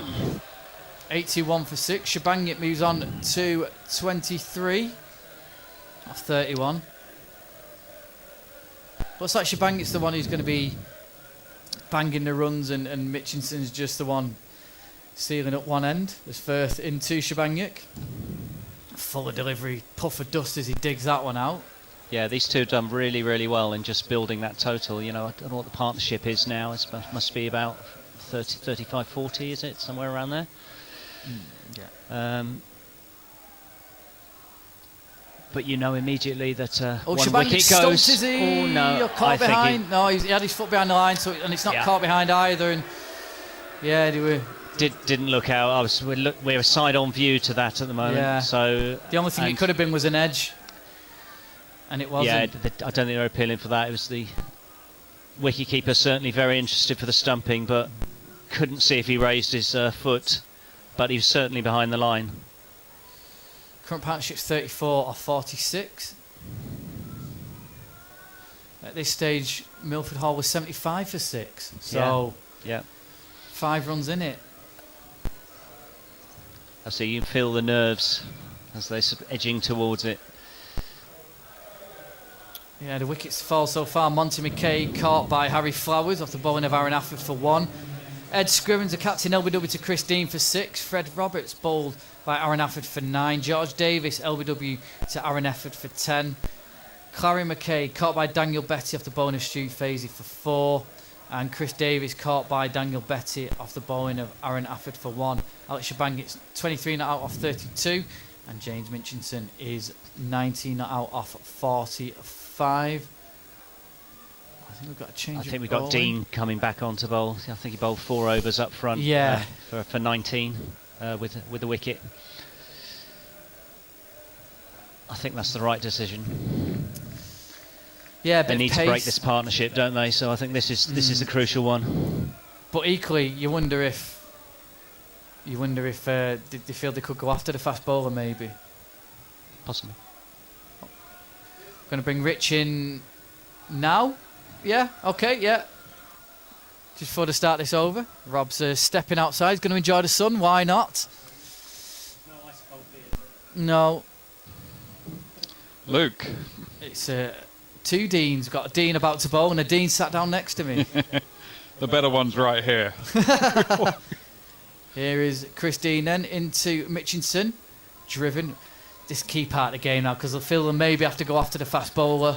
Equally, they'll feel Dean is a. You feel if Dean breaks his partnership, it's Milford Hall's game to lose. But equally, these two edge up to 100. All of a sudden, psychologically, it relaxes them, doesn't it? Yeah, absolutely. And 59 off 95 is no rate at all. That's not the frightening thing.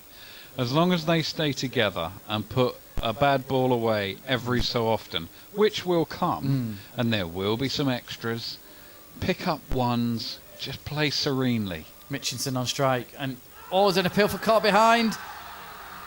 No, says the umpire. He went down the leg side. Is he going to signal wide as well? No, there isn't. It was a loud appeal. Dean was almost down the other end. Betty was down as well, celebrating. Umpire as unmoved could be. Oh, he's indicating it flicked the trousers. He's tapping his leg. They are highly enthusiastic with their appeals. Yeah. It probably edges over into gamesmanship. Well, both them and Staley were very over-enthusiastic. It wound up both sides, I think, the way that turned out. Here's Dean into 4. Mitchinson. It's, played away. The man coming around from third man. Can't stop it. 4. Mitchinson moves on to 23. And the score moves on to 85 for 6 now. Just edged that thickly, didn't Controlled, I think. he? Yeah. Mitchinson, another long-haired Rory Burns style haircut with it poking out from beneath his helmet. We're good at our comparisons here, aren't we? Paul Nixon is to my right. Yeah. Oh, I've had that before. Do you know? Yeah, I have had that before. Yeah. We got Mark Nicholas, Kirk, Paul Nixon, and who's Keith? Bob Willis. Bob Willis. Yeah, Bob Willis. Keith's not as grumpy, is he? No, Keith's a lovely man. God rest his soul, Bob Willis. No longer with us, of course. So 3.5 and over required, which is precisely what they're scoring at. It's in the balance, isn't it? Dean into Mitchinson. Mitchinson driving that back past the ball, but the man comes in from mid on to stop it. No run. Dean just wipes the palm of his hand on the pitch just to maybe get any sweat off it. Are we in unison in saying that if these two stay together, it's their game? Are we all saying it in unison? Yes. Yeah. Here's Dean again into Mitchinson. Yeah, like Keith said, there's a but. If this partnership's broken, all of a sudden the pendulum swings again. Yeah. And that's the meandering nature of cricket and why we love it. But like we were saying to Rob before, if they get to 100 with even 7 down, they'll still fancy to knock off the 40 required to even with 3 wickets remaining. Well, I remember when there was 45 runs between DLS par and the actual. Here's Dean into Mitchinson. Plays that well. It's a short delivery up on his toes. Very well played. And he fends that down into the offside. There's a lot of pace in that one from Dean. And now there's only 12 difference from DLS and actual. Yeah, and if just a symbol there of how retaining wickets gives you sustenance, doesn't it? Yeah, and very, very interesting game. If you were a betting man, Luke, where's your money going? Well, the comparison score was exactly this at the end of this over. 85 for 6, so the scores are level as it stands. That is quite something. And if anyone needs a reason to keep listening, there we go. There you have it. And you can also tweet us as well at Live Sports FM on Twitter, and we're also on Facebook as Firth continues for the nursery end.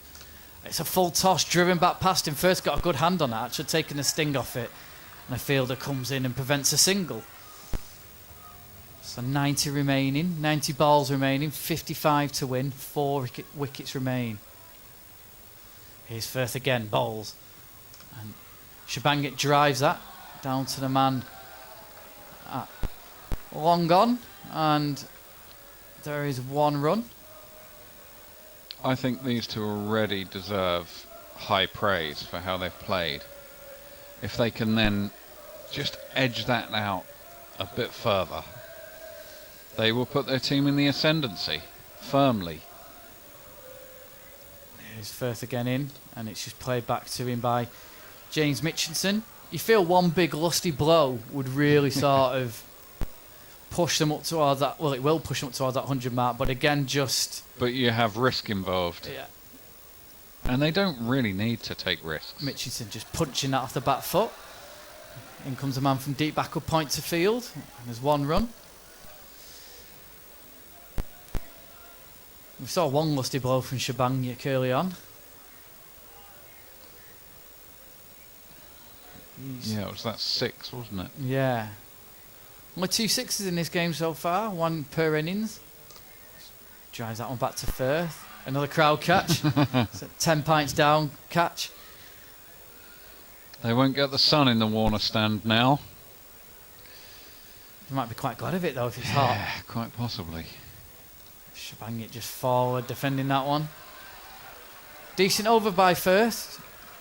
Just 1 off it. 87 for 6. Yep. And still the run rate is below 4. And I think while it's below 4 or hovers around 4, there is no cause for alarm whatsoever. Just play as you've been playing and try and edge and go deeper and deeper and deeper. And you put the pressure then on the bowling side to take a wicket. Because as we know, and as we've said a few times during this game, it's wickets that halt the momentum of an innings. And as we keep saying as well, once you're in, you're in on this pitch. It's Yeah. it's surviving those first sort of 10 balls, isn't it? And then Yeah. playing yourself in. I mean, Shabangic's faced 37. Mitchinson's about to face his 54th and slashing at that one. Man, scampering across from point to field, no run. The conditions are so well set for this game, aren't they? There's just a tiny, gentle semblance of a breeze. Blue sky all the game. Lord, it just brings out the luster involved in Lords, doesn't it? This day, beautiful. Here's Dean again into Mitchinson. Just playing that nicely into the offside and runs through easily for a single. The T20 score. I'm not sure where it's being played, but New Zealand have made 202 for 5 in the international there. Where's that at? Is it Trent Bridge? It's a very challenging score. It's not Old Trafford because they were there the other night at the home of cricket. In the north, of course. I'm sure the patrons of Headingley would disagree. We've got a lot more to worry about than that in a minute at Headingley. Let me tell you, Dean bowls and Shabangic plays that back to the bowler.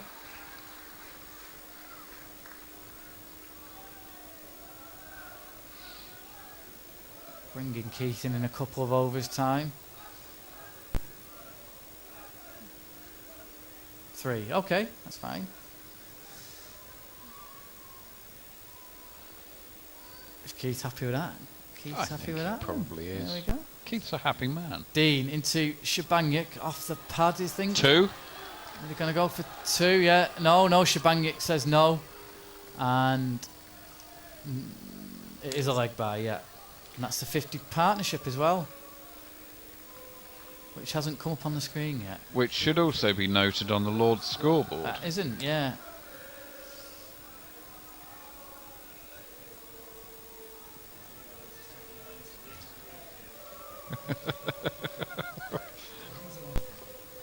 Let me have a look. Yeah. Here's Dean into Mitchinson. Again, getting another single.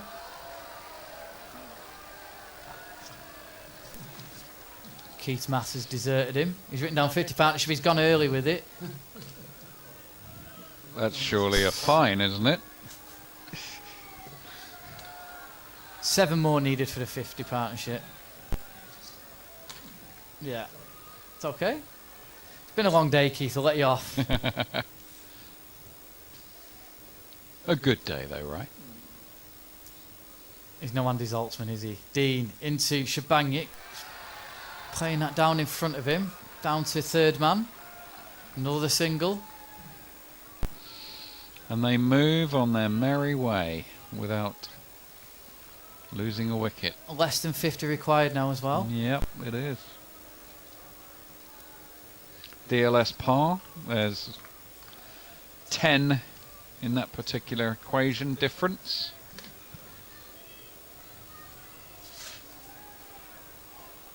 And there is a bit of sun on the stand now, where Rob's gone out to put his shades on, and we're actually in the sun now. You're getting jealous, Luke. I am. Brilliant day, though, and it's turned into a very, very interesting game, isn't it? Yeah, and again, it's swung back probably in Leeds and Broomfield's favour. I think 10 more runs, and you're saying the more or less favourites, like fully favourites. Yep.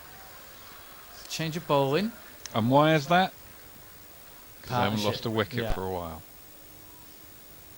They've just That's played the sensibly. value. They've played themselves in, haven't they? Yeah. They've sort of. It's like they say in football, you earn your right to play, and they've earned the right now to play the shots, haven't they? Yep. Mark Thompson's swapped ends now. He's going to be bowling from the nursery end, having had his previous spell from the pavilion end. He's just hands shielding his eyes from the sun as the captain Dan Betty just rearranges his field. Still got his helmet on. Now he's ready to go. Just bangs his gloves together and crouches down as Thompson Comes in off about 8 paces and bowls. And Shabangit drives. Down to Rob Firth in front of us, and there's just 1 run. Do you think we'll see a half century in this particular day? Well, the top score's currently 34 from Thompson. Right. So we're edging towards it. Here is the man we're talking about, Thompson. Can he get the breakthrough? Not that time, as it's driven down. Again to Firth, he fields. Yeah, 32 is the current top score in this match. So, not far off. If one of these gets a 50, they're home and hosed, aren't they? I think so. Unless there's a major collapse. But again, if you were a betting man, where are you putting your money, Luke? I think you've got to put it on Leeds and Broomfield for now. If you're in play betting and a wicket falls, then it obviously changes, doesn't it? But as does the DLS. These two look comfortable. They do. I've probably put the curse on it now. Here is Thompson, bowls. Shabangit just leaning into that one, and he's fielded there at point, no run. But even if one of these got out, the other one can play, having got attuned to the conditions. The other one can settle in there and play. They've still got 4 wickets left, don't forget. So there is a bit of latitude here. Shabangit drives that fuller delivery to the man at mid-wicket, and there's no run. If they were 8 down, I would say Yeah. it's very much in the opposition's favour. Less than 50 though. Yeah. Yeah, especially with 4 wickets now in the pavilion still to come. Here's Thompson. Seems to be a shorter run up that time. Ball to Shabangit, who's knocking it away to the boundary, and it's 4. He's picked it up over square leg. Fielder thought he was in the game, but it's dissected and 1 bounce into the boundary. And that is the 50 partnership now between Mitchinson and Shabangit. Keith's relieved. Yeah, he is. 49 minutes and 73 deliveries. Yeah. Shabangit scored 30 of those. Hasn't that put them in a stirring position? And it's got the Leeds and Broomfield crowd going once again. In the context of this game, though, think of a 50 partnership. That's like gold dust. Oh. Here's Thompson again in bowls. Just plays back to him there by Shabangit to get as big a row as the 50 partnership, that. And that is the end of the over. 97 for 6 here on Live Sports FM. Luke Edwards and Rich Dean with you. Also got...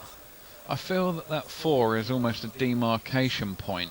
It's almost switched the pressure onto the bowling side firmly now. A big release valve, wasn't it? Pulled. We've also got Rob Everidge and Keith Higgins with us. Keith will be with us after this over. Keith will be in. Is he just having a drink? Partnerships of 7, 0, 21, 5, 5, 9, and that 50. Yeah, that's stands out. Shiningly clear of how pivotal that is in this innings. Exemplifies it perfectly. Yeah, and his drinks coming out here. I think. Drinks for the crowd or the players? Well, both. Sounds like it's for the crowd. The 2 batsmen just taking a drink as well, just coming out with fresh instructions, just calming it down. A chance also for Milford Hall to have a little conflab. Only 5 difference now between actual and DLS. Yeah, that's and also very indicative, isn't it? At this stage as well, we had they were 99 for 7. So they were 2 runs behind, but had lost an extra wicket. Wow. So again, still tight, even though we're saying that Leeds and Broomfield are favourites. Well, a wicket changes it completely, doesn't it? That's the thing here.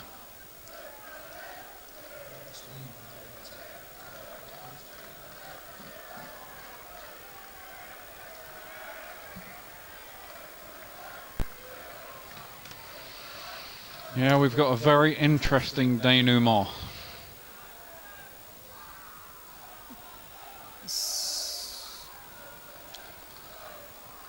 Fazy's come back on from the pavilion end, bowls. Mitchinson drives, and he doesn't want the run that time.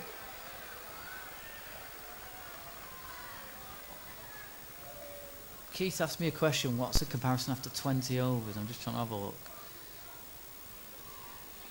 And I'm not sure if I can find it on here. Play cricket seems to have everything else bar that. They have got a single this time. Played into the covers for 1.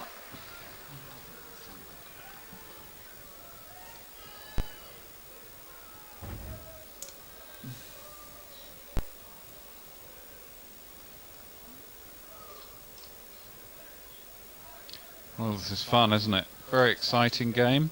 Yeah. Oh, somebody's taking the top off now. They were swinging their shirt above their head. Proof that lots of beer's been drinking on the side. He's got a nice tan as well. He's enjoying sitting in the sun that's left on the mound stand there. As Fazy bowls, and forward is Shabanyuk. That is the mound stand, isn't it? It's the grandstand. Grandstand, okay. The mound is up here. Oh, okay. We're in the tavern. I know we're in the tavern. I wouldn't have made it here otherwise. Shabanyuk drives. Well fielded by Fazy off his own bowling. Important stop that. Yeah, there's a man sat in the sun. He was waving his top enthusiastically above his head. As Fazy in, bowls again. Shabanyuk just plays that down, and Manfield's at point. Again, just keeping it tight, Fazy. I think it's important they try and stop Shabanyuk scoring runs because Mitchison's just happy to take singles at the minute. Absolutely. He drives that one though. He's going to get a single. A good sound off the bat there. Here comes the man. Long on to field. And that's a single. And that is the end of the over. 99 for 6. If you want to tweet us, you can at Live Sports FM on Twitter. And we're on Facebook as well. So the run rate is well within range. That's not an issue. They need to keep these two there, and I think they've sealed the victory and the trophy. I think that's the most important thing. Like saying if they lose a wicket now, one of them's well set. Yeah. I mean, we saw it with Thompson. There was other batsmen coming in around him, but Thompson was carrying on until a really good catch got rid of him, and a good delivery as well. So. What we did have, however, was Flowers coming in to get that 24 off 15, which was really important. But they can go fairly serenely still, picking up those 1s and 2s, any extras. It doesn't have to be forced. Field's fairly spread now. Yeah. So there are gaps. No shade on the pitch whatsoever apart from right in front of the pavilion boundary. No need for the floodlights either. And the one bit of sun within our vicinity has been... yeah, taken up by Rob. Yeah. Here's Thompson in from the nursery and bowls. Shabanyuk doesn't get hold of that one. Fielded by the man at mid-on. No run.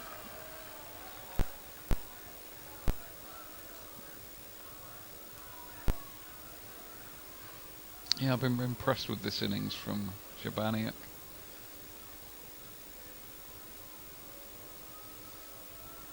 Shabanyuk driving that one, flicking that one away. Off his hips, down to the man at deep backward square. He long barriers it. He's getting the bird off the crowd.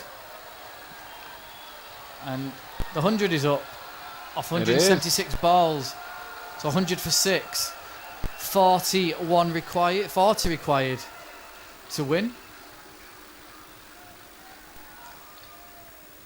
Now here's Thompson again into Mitchinson. In desperate need of a wicket now. Mitchinson, tennis ball, almost plays out like a tennis shot there. See, and they will feel an amount of pressure, won't they? The bowling side here. And any mistakes, things, the propensity to get a bit more tense. And that's where errors come from. Here's Thompson bowls.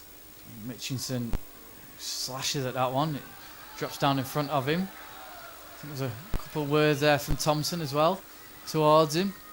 And let's state, there's been nothing sensational in this partnership at all. but consistency and application and making sure that you're there and discipline and abnegation has been enough. And if they can carry that on, they're going to win. Thompson again bowls. Left arm outside off stump by Mitchinson. Looking at the umpire and bit of a Johnny Bairstow moment there. He looked around at the wicket keeper as well. Yeah, I And think then, that's what they're alluding to. Then the it's just thrown away there by Betty. Thompson again comes in to bowl the final ball of this over. Mitchinson edges and wanting a single. Two fielders converge on it, almost collide, but it is just a single, and that is the end of the over. 101.46 here on Live Sports FM. I'm going to step out and Keith's going to come in, and we'll hear now from Rich. Yeah, so a very intriguing finish in prospect here. I would encourage anyone listening to continue, because we could have something akin to a very tight, pressure-packed, interesting finish. What do you say, Keith? Rich, you're spot on. I really didn't think we'll be getting this far. We've got 10 overs left. Leeds and Broomfield need 39 to win, but they've only got 4 wickets in hand. The run rate is not a problem. And it looks like the opening batsman, Dominic Afford, is coming on. Hasn't bowled yet. Taken over from Stuart Fazy. Just give you Stuart Fazy's figures, assuming my computer decides to work. Yeah, the reason, by the way, for 20 overs was because it's one of the factors that might be needed if the scores are level. Now, I don't think that's quite likely, and there are lots of other factors, but nevertheless it is one possibility that may come in. Anyway, Stuart Fazy has come off, 6 overs, 2 maidens, 1 for 12, and Dominic Afford's come on. Who, leading run scorer, and hoping to compensate for his, so far, despite a low-scoring game, the only duck, I think, in their match so far. Bowling just a few paces, right arm off spin, and bowling to James Mitchison. Valuable innings of 29 so far. Mitchison, long-haired batsman. When Alex Banyuk comes on strike, there's something in the programme which we will debunk when it comes in. Well, anyway, just watch as he plays up to the next ball, which just waits very calmly, plays it off the back foot, picked up on the cover boundary by Stenson, but another single for Mitchison takes him on to 30, 102 for 6. Yes, Banyuk, he scored the only 6 of the innings. It says in here that he hit a 6 in the quarter-final, apparently. Well, Right. I'd like to say that Alex Banyuk hit a 6 at Lords, definitely. He certainly did. Next ball he plays defensively down the pitch for no runs. It was a big one as well. Well, we'll see what happens. I'll have something to say about that if the game warrants it, as he turns the next ball, tries to turn it on the leg side, but didn't time it very well, and can't beat the fielder at short mid-on and no runs.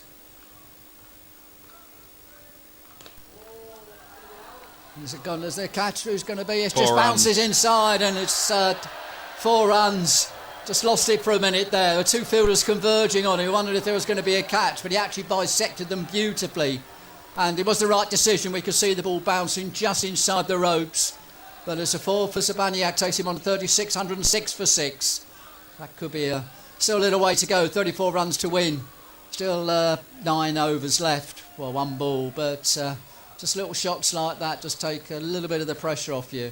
And look at the DLS, Keith. Almost the same, 106 each, yeah? Exactly. They're on par. How interesting. They were so far behind before, it was unbelievable. Now it's, it was 50 odd behind, wasn't it? It's the next ball. Tries to square cut it, doesn't time it, and it's straight to the fielder. In the covers for no runs. So a good time to reassert that not losing a wicket has such value. And remember those stats to compile the DLS are taken. It's innumerate the amount of research that's gone into compiling that. So it's a pretty reliable indicator. Nothing's 100%. It's a statistical model, but it's a very reliable, robust, evidence-based indicator. Don't forget these two came together at 47 for 6. Now look at the score, 106 for 6. And Captain Dan Betty, it seems that the break between the overs is taking longer and longer as he tries to work out how he can break this partnership. Mitchelson on 30, Zabaniak on 36. Zabaniak, like Fred Roberts, actually, quite a long-haired character, which I quite like, actually. I think there's something quite fetching about long hair under a cricket helmet. So Perhaps you're it's a 'cause I've Rory got long Burns hair. man. Yeah, I'm a Rory Burns man. I've always, I guess, didn't really wear helmets when I played cricket, Rich, but if I did, I think I'd have been in that category. That's probably why I associate with it. And, as I said, I'm a fan of Alex Zabaniuk. If that comment was almost sort of, well, he never hit sixes, but he hit a pretty vital 6 today. But still a little way to go. 34 more runs to win, 9 overs left. Dominic Afford's first over cost 5 runs. Rob Firth coming back on from the nursery end. He's got 2 overs left, 6 overs for 18 so far. Yeah, he's been economical, hasn't he? Well, his first 3 overs only cost 3 runs, but I think Wow. it was the... trying to think who it is. No, I think it was off Fazy that Zabaniak hit the 6. But no, he's been good, the young lad. Tardy off spin. Any bowler who's sort of below the run rate obviously has done their job, and at the moment he's going for 3 and over. Yeah. Coming on, I think, is his 3rd spell from the nursery end. He's going to be bowling to James Mitchelson on 30. Right arm off spin. Mitchelson digs it out from outside the off stump, but straight to the fielder, backward point for no runs. You do have to fancy Leeds and Broomfield now, don't you, Keith? It's one of those where, this is what I love about cricket, 1 wicket can change it immensely. Oh, absolutely, yeah. And Mitchelson is still playing, I think quite rightly, not treating the balls with respect where they deserve it, and that one was right on a length. And he just calmly played it back to Rob Firth for no runs. Firth in again, right arm over. Spaniak tries to turn it on the leg side, but straight to the fielder at short mid-wicket. Is Zabaniak the top scorer in the game, Keith? Yes, I think he has overtaken Thompson. We'll double check that in a minute, but I'm pretty certain he has overtaken James Thompson. I think he got 32. We'll double check that in a moment. As Mitchelson Overpitched. goes, and as you said, he was overpitched and he's drove it through the covers, and I think that's going to beat the fielder on the boundaries. 4 runs. 4 runs from Mitchelson. Takes him on to 34, 110 for 6. Didn't he take advantage of that overpitching? Really good shot, that. Well, you called it straight away, Rhys. You said it was 4 runs straight away. And by the way, I was right on Mark Thompson. He got 32, so both Mitchelson and Zabaniak have overtaken him now. So, but Leeds and Broomfield not home yet. Side from Kent, though, fighting back from 47 for 6. They're now 110 for 6 as Mitchelson plays the next ball straight back to Firth for no runs. But you see, one shot like that, you can feel the pressure off, can't you? Yep. As long as they don't lose a wicket to this last ball, they're probably back on top. But you're Mitchelson plays it absolutely beautifully. right. Forward defensive back to Firth. So just a 1 scoring shot, but it was a 4. Means that with 8 overs left, 110 for 6. They need 30 to win Leeds and Broomfield with 8 overs remaining. Mitchelson on 34, Zabaniak on 36. Firth now 7 overs, none for 22. You're completely right, Keith, and any experienced cricket watcher will identify with this. A wicket changes things completely. And if they go 1 down, yes, you still have the other batsman to anchor the innings around, but it just changes the complexion of the game by buoying up the bowling side, who probably now are starting to think, well, we're in desperation mode of needing a wicket, and they're going to feel under pressure to get that wicket. So Well, we will see how this pans out. But if these two stay, I think we can definitely say this game is going to be won by the batting side, Leeds and Broomfield. Well, I won't say it's the last throw of the dice by Captain Dan Betty, but he's gone back to his go-to bowler, Chris Dean. It was Dean who won the semi-final for them, taking a 3 for 8 as Staley, their opponents, lost their last 5 wickets for 11 runs. And he's gone back to him again. Interesting, as I said, that the change between overs seems to be getting slower and slower. He was standing up, wasn't he, to Dean last time? But I think he's standing back this time. I think he's told Chris Dean, 12 balls, go for it. Yep, I think you're right. And he's going to bowl to Zabaniak. He's So 6 over so far, 1 for 26. Dean from the pavilion end, right arm over. Oh, and I hit him on the head. Oh, that's nasty. Oh, I don't like That was that. nasty. That was Sabaniak. Went to hook him. We'll just watch a replay on it, but he went down very, very quickly. Standing up. I think we need the That medics came on. right off the helmet. It's actually been called a no ball, I think, and the umpire is waving on very quickly. I don't know what the protocol would be. That might actually count as a head injury. Yeah, I think it might. And be interesting to see what they do. I thought I saw the umpire's hand go up, so it'll be interesting to see if the scorers have picked that up. But far more important is that Alex Abanyuk is okay. No, I think the MCC supply medical staff for this match, as well as the teams potentially having their own staff, but I'm sure he will go through the concussion protocol here. Well, let's see what happens. He's standing up, so the immediate worry is out the way. He's got a medical team and the umpires around him, and James Mitchison has gone up to him as well. Interesting that the fielding side have moved right away. Probably the right thing to do, actually, rather than crowd round and saying, are you okay? I don't know. Maybe a bit of a shame that perhaps one or two, maybe the captain, Dan Betty, might just go up and make sure he's all right. Yeah, surprisingly, the physio seems to be walking off, where it is given as no ball, by the way. Yeah, I thought so. So But- it is 111 for 6, so another run. But within the concussion protocol, a batsman who's been hit on the head should have a new helmet produced for them. Yeah. So I wonder if we'll see that here today. We should, and we certainly should be abiding by all the medical standards here. I did Dan Betty a bit of an injustice. I think he has just come up to check that the batsman's okay. So my apologies if I cast any aspersions on the sportsmanship of the Milford Hill captain. He did come up. They're unsavoury moments, Keith, especially after Philip Hughes a few years back. It was the- a the rapid ball Australian. by Christine. I mean, you could tell by Dan Betty standing back that this was going to be a rapid. You know, it was, so last throw of the dice a little bit, but he's probably brought him back on earlier than he wanted. Listen to see if he does get a wicket, whether he might hold him back again. But, and of course, the first thing he's done is he's still got 6 balls to bowl and he's already conceded a run. So 111 for 6. But I'm glad to report that Alex Abanyuk is okay. He's standing up. He's ready to resume. Everything looks okay. I think he sort of, the helmet took the full force of it, and I think therefore no damage to the head at all. Well, I hope that's the case. Field widely spread. People on the boundary. I can see a cover boundary. I can see a deep square leg and a long leg. And it was a no ball, just to reiterate. It was, hence the extra run. 1-1-1 for 6. Dean again. I'm glad to say Zabaniak not phased by it. Very often if you get a ball like that. By the way, interesting guard he takes, outside leg stump. Oh, yeah. That one he played competently. Nice to see he got forward as well.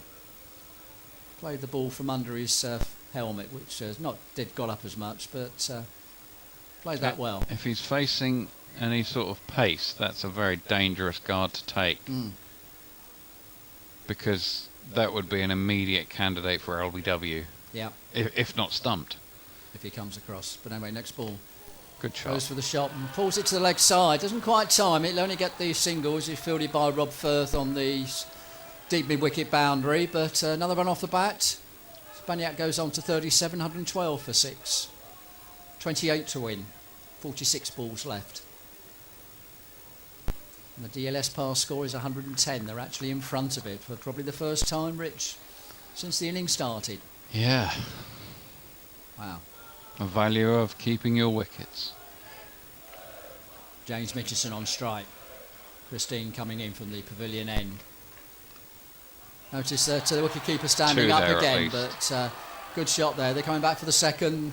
No, I think a sensible call there by Zabanyuk. I think he said, look, I know I've just been hit on the head, but there's no need to take risky runs at this point. Just keeps it to a single. Mitchison on to 35, 113 for 6. 27 to win. Where's your money, Keith? In my pocket, Rich. And Good it's staying answer. there. Good answer. Dean bounds in again. And I have to say, Zabaniak, top marks for your courage, dear boy. You played that very well, not flinching, not playing off the back foot, right on the front foot there. Defensively for no runs, but clearly not phased by that. So it was a nasty ball, but legal, Rich, I'll say, that first ball. Yeah, definitely. You know, it's in the fast bowler's armoury. It was overhead height, hence why it was given as a no ball, but probably his one for the over. Oh, that's a great glorious. shot there by Zibanejad. That is the revenge of someone who's just been hit on the head. A glorious straight drive back to the pavilion for 4 runs. It's left Luke Edwards looking, wow. That was a superb shot. It was just a straight drive back past the bowler. 4 runs. Zibanejad goes on to 41, 117 for 6. What a way to come back from the over. Crackerjack of a shot. What a shot. Just going to watch the replay of it. I hope we got time to see it because it was a superb shot. Just past it. It was on the onside. James Mitchelson had to get out of the way, but beautifully middled. And he's got the composure on the next ball just to play it calmly into the covers for no runs. So important over that. Christine has come back, conceded 7 runs, 117 for 6 at the end of the 33rd over. 7 overs left, 23 for Leeds and Broomfield. And suddenly, the 4 wickets in hand, not looking quite the problem it was a little while ago, Rich. Certainly not. And the DLS par, which I'm actually surprised is as much as 113. They're only 4 ahead of it. So it just shows you, if they do lose a wicket, statistically speaking at least, they will be around the range of the score. So we really do have a live finish here. I mean, it looks as though they're edging towards it, but 1 wicket, maybe 2 wickets, and it's a completely different outlook. So stay with us here. This is not a formality. Right, Keith? Absolutely, and it's in the reaction of the fans now. The Leeds and Broomfield fans getting very excited. The Milford Hall fans just looking a little nervous, but could all change. Partnership now worth 70. And Firth back on. Rob, well, he bowled the last over. He so, did, yeah. yes. So, but he's only got 2 over. Well, he only had 2 overs. They've only got 1 over left now. Bowling Yeah, his it's the off spin last from over. the nursery end. Bowling to James Mitchelson. He quietly turns it on the leg side, but there won't be a run there as it's fielded at mid-wicket. The run rate now is ahead of what's required as well, Yeah. and that's the first time. No, this is quite manageable for Leeds and Broomfield but still a little way to go. Worth reminding people as the next ball's played quietly on the offset on the leg side that in the semi-final when Milford Hall played Staley were 131 for 5. 142 all out was their final score. Collapses do happen in cricket. But Mitchelson playing very, very correctly. Has been a valuable innings for his team. Well, no matter what happens, he's played a fantastic innings. He played that one quietly. So no runs off the over so far. 3 balls gone. And again, just plays it quietly into the offside. No problem whatsoever. Yeah, quietly fielded, but extra cover for no runs. What's that? Firth again, nursery end. Mitchelson, no interest in a run at all, just plays it back to Firth. Might it be a maiden? Well, 1 ball left, no runs off the over so far. Fielder's been pushed back onto the leg side. We've got a long on. We've also got a short mid on. And 2 fielders closing in on the offside. Oh, And he's got an edge there and he's played it in the right place. He's gone past the wicket keeper. Will it get to the boundary? I think it will be just cut off inside the boundary. But 2 runs perhaps that James Mitchelson wasn't expecting. It was Aaron Afford who had to chase back for it. The 2 valuable runs at the end of the over takes on to 119 for 6. We've got 6 overs left, 21 runs to win. Mitchelson on 37, Zibanejad on 41. And thanks so much indeed to Rich Dean, who's done a superb punditry job, and maybe we'll have him back. But I think for the last 6 overs, if we get that far, I've got Rob Ettridge back with us. How are you feeling, Rob? This has really turned out to be, I mean, we said, what a fantastic day, irrespective of what the scores were. I mean, it gets better, doesn't it? Almost each over this game. It really does. I mean, this is a very professionally managed run chase so far, you know, with these 2. You know, they've really played very well here. As you say, a wicket changes everything, so that's the beauty of this game. It's still in the balance. First final figures, 8 overs, no maidens, none for 24. He's done a good job for his team. Now it's interesting, he's holding Christine back for another over. He's got one left, and Stuart Fazy, who's actually been the most economical of the bowlers, left arm spin. 6 overs for 12 runs, and also the valuable wicket earlier on of Clary McCaig, who he got caught behind by Captain Betty for 4. Yeah. I mean, as the total gets closer, as well as the end goal gets closer, you wonder how much Shabanyuk is going to open up with this as well. Is he going to take the risk, or are they just going to carry on playing the way they have, which is, very sensible so far? Well, if our numbers 9, 10, 11 in the pavilion, I know what I'm saying. Yeah. I quite like it here in the pavilion. Yeah. You two carry on. Absolutely. You're doing a grand job. I'll enjoy the success with you later over a beer, guys, but I don't need to be out there. So Zibanejad on strike, facing Stuart Fazy. Left arm round the wicket. Clips him into the offside, but straight to the fielder, extra cover for no runs. It's interesting, they haven't got long on back, so they're either going to bowl short. Comes in Bowes. Zibanejad goes for the big shot, and I think he's got it away. Is it going to be 4 runs? Not quite. Great piece of fielding on the bounce. Oh, he's gone for 4. Thought the fielder was chasing it back, had just pulled it in, but he didn't. He's taken out some turf there as well.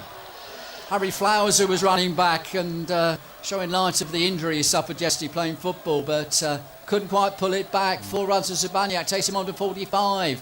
123 for 6. That was 17 interesting. to win. They opened that up by having mid on and mid off, in, but whether that was the right decision, it just gave him the option to hit it over the top. Well, it gave him the option. He took the risk. Yep. And like any risk, no matter how high the risk is, there's always elements that it won't happen, and it didn't happen as he plays the next ball, and he's going to go for the single, and I think there will be a single there as Betty pulls the stumps down as Mitchison runs through, but he was well home. Might have thought that a bit unnecessary, but in the heat of the moment I would suggest that you don't want to die wondering. So another single though for Zibanejad, takes him on to 46, 124 for 6. Yeah, if he sees these guys home, I think that's a match-winning performance, man of the match-winning performance. It's a brave innings, not just the runs, but getting struck on the helmet like that from Christine. Exactly. And the way he played the next ball, wasn't on the back foot, on the front foot. Because while it's been a sort of bowler's day, really, a couple of forfeits, I think we've had today. Shows the courage of the man. As Fazy left arm round comes in bowl to Zibanejad, who drives it straight. Sorry, Mitchison, who drives it straight back to Fazy. Now, is he thinking he dropped that? Looking at his reaction, let's just have a look. No, I think it bounced well in front of him. It was just a reaction from him, the way he sort of put his hand. He's caught the end of his finger, maybe. Yeah. I think it's hurt him. Yeah. An ouch rather than a frustration. As Mitchison plays the next balls, he's done many balls quietly into the offside for no runs, but early on that's what his team needed, and they probably still need a bit of that now. Fazy again tries to turn it on the leg side, probably got a little bit too much on that, and straight to the fielder at square leg or just behind square for no runs. And powered ahead of the DLS score. They have, now. But 5 overs left. Just a single off that over, I think, and Fazy still very economical. 7 overs, 2 maidens, 1 for 17. But with 5 overs left, 16 runs for Leeds and Broomfield, 124 for 6. Mitchison on 37s, Banyuk on 46. It's interesting looking at the Manhattan. It's difficult to sort of work out where the accelerations occurred. Yeah, and I think that's testament to the the skill of these two, particularly. They haven't played any huge shots. It's pretty chanceless. Well, he has thrown the dice. I think this is probably the last throw of the dice. He's brought Christine back on for his last over, this time actually from the nursery end. I think all his other overs have been certainly he started off at the pavilion end. But I think it really is. I noticed that Dan Betty's standing a long way back. Yeah, he did stand up to him, didn't he, for he did, which was a very brave move, yeah. Yeah, you do wonder whether there's going to be another short ball here just to test him out after that knock on the helmet earlier. Well, interesting, because, of course, he bowls it early on and it's an O ball. The next 5 balls aren't going to be short. That's true. So maybe he might just want to pitch up the first. He's bowling to Zibanejad, bowling from the nursery end. Zibanejad drives as he got underneath it. It's been taken! He's been called at mid-on. Oh. Deep mid-on there. Sabaniak's gone for 46. 124 for 7. So the skipper bringing back Dean was proved to be the right decision for his final over. Now, is that the wicket? You know, that is the one. These two are going along so well, but we all know that there's only 3 wickets left now. The guys in the pavilion got to start from scratch. But that was a cracking innings there from Shivaniak. It was Tom Webb who took the catch. It came relatively straightforward to him, but I mean, at this level of this stage of the game, just got there a little early, did Sabaniak, and sort of swatted it to Tom Webb, who took a couple of paces to his right, took it quite comfortably, but under the pressure of the game, what an important catch. And Sabaniak goes for 46, so close to his 50, and a wonderful innings. But he hasn't quite seen his side home. 124 for 7, 16 needed. And we've still got 3 overs plus 1, so that's 19 balls left, I think. Exactly. No, sorry, we've got 4 overs plus 5, so 23 balls left. And Dibben coming to join Mitchison here, so you wonder what they'll do, whether they'll just play normal cricket or try and see him over the line here, whether Mitchison will open up a bit. They don't need to. No, I think... No, don't need to. I mean, James Mitchison's the man in charge now. This is where, you need a captain, but when you're batting, you need leaders. And James Mitchison is clearly the leader now. He's got to turn around to Neil Dibben and say, Neil, this is what we got to do. Yep.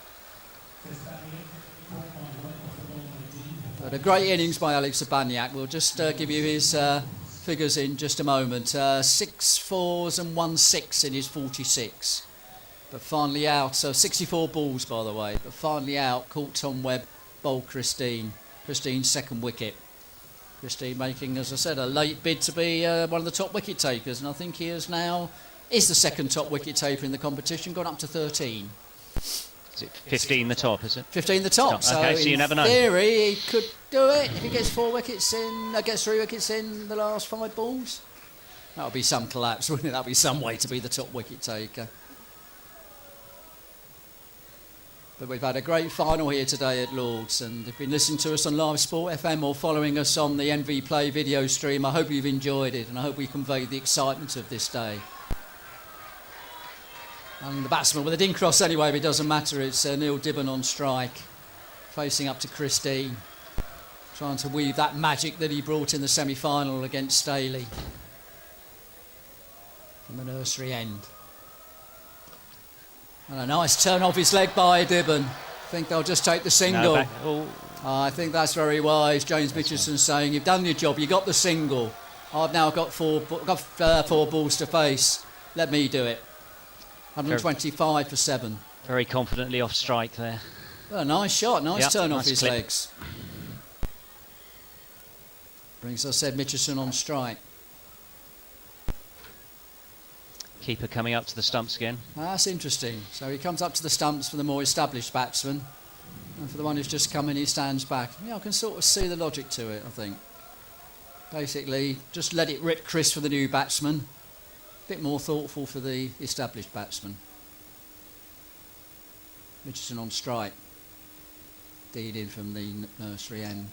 Dug out beautifully by Mitchison, and he gets the single. Well backed up by Neil Dibben. He was onto that very quickly and made the single quite comfortable. Ball was fielded by Dom Mafford at backward point, but there was always a single there, and Dibben did well. He called for it and went for it very quickly to make it a safe single. Yeah, you wonder at what point they need to come and squeeze the field a bit more. There's still a few boundary riders out there. Yeah, soon I think. 126 for 7, 14 needed. Dean coming in. Bowls, and Dibben plays very correctly. Yep. I mean, I've seen you bat, Rob, at number 11. You're not bad. You're okay. Thanks, Keith. You know which end of the bat to hold. Yeah, it's all right. You know, I'm just saying, in my experience of club cricket, 9, 10, 11 can often be pretty decent batsmen. So at the moment, Neil Dibben has only faced a couple of balls, but they've been dealt with very comfortably. That's what he does with the next ball from Christine. Ball off his pad, and well, it can't have been close to LBW because Dan Betty sort of half appealed. Yeah, and we know he goes full voice for pretty much everything. So. Yeah, so a comfortable leg by. 127 for 7, 13 needed. That's it. And Christine, well, he won't be the top wicket taker now. He's just got one ball left. Figures But the moment 2 for 35. if he got this wicket here, you can probably say this is a crucial ball. If Mitchelson can keep it out, and I might have to put my hand in the pocket for Leeds and Broomfield. I might. bringing the field up to keep the single. Well, Stop him pinching the strike, no, which I think is the right yeah, right absolutely, absolutely. But I think equally, I think if I was Mitchelson, I would say just keep this out. And he can't pierce the field, straight to the fielder at short mid-wicket. Stuart Fazey picks the ball up. So the end of Christine's spell, he walks back very wearily to umpire Steve Malone to collect his hat. 8 overs, no maidens, 2 for 35. With 4 overs left, 127 for 7 is the Leeds and Broomfield score. James Mitchelson on 38, Neil Dibben on 1.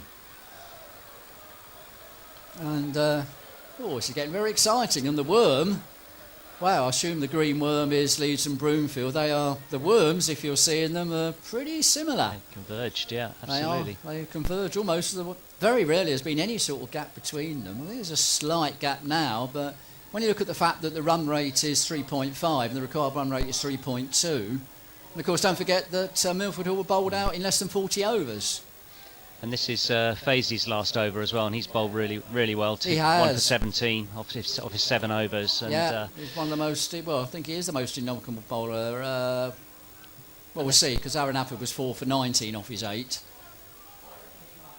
But, Stuart Fazey's bowled well. 7 overs, 2 maidens, 1 for 17. Left arm round bowls, and Dibben plays it quietly back for no runs. Yeah, that's it. You don't want to let it down to the last over, really. The next ball he just digs out. You're absolutely right as he digs the next ball out for no runs. Yeah, when you do these calculations, you are working on all of the balls, including the last one. You don't really want to get to the last ball, do you? Definitely do not. 13 runs needed, 22 balls left. Fazey again jogs to the wicket. Dibben tries to steer it behind square, but fielded by James Thompson. Backward point, no runs.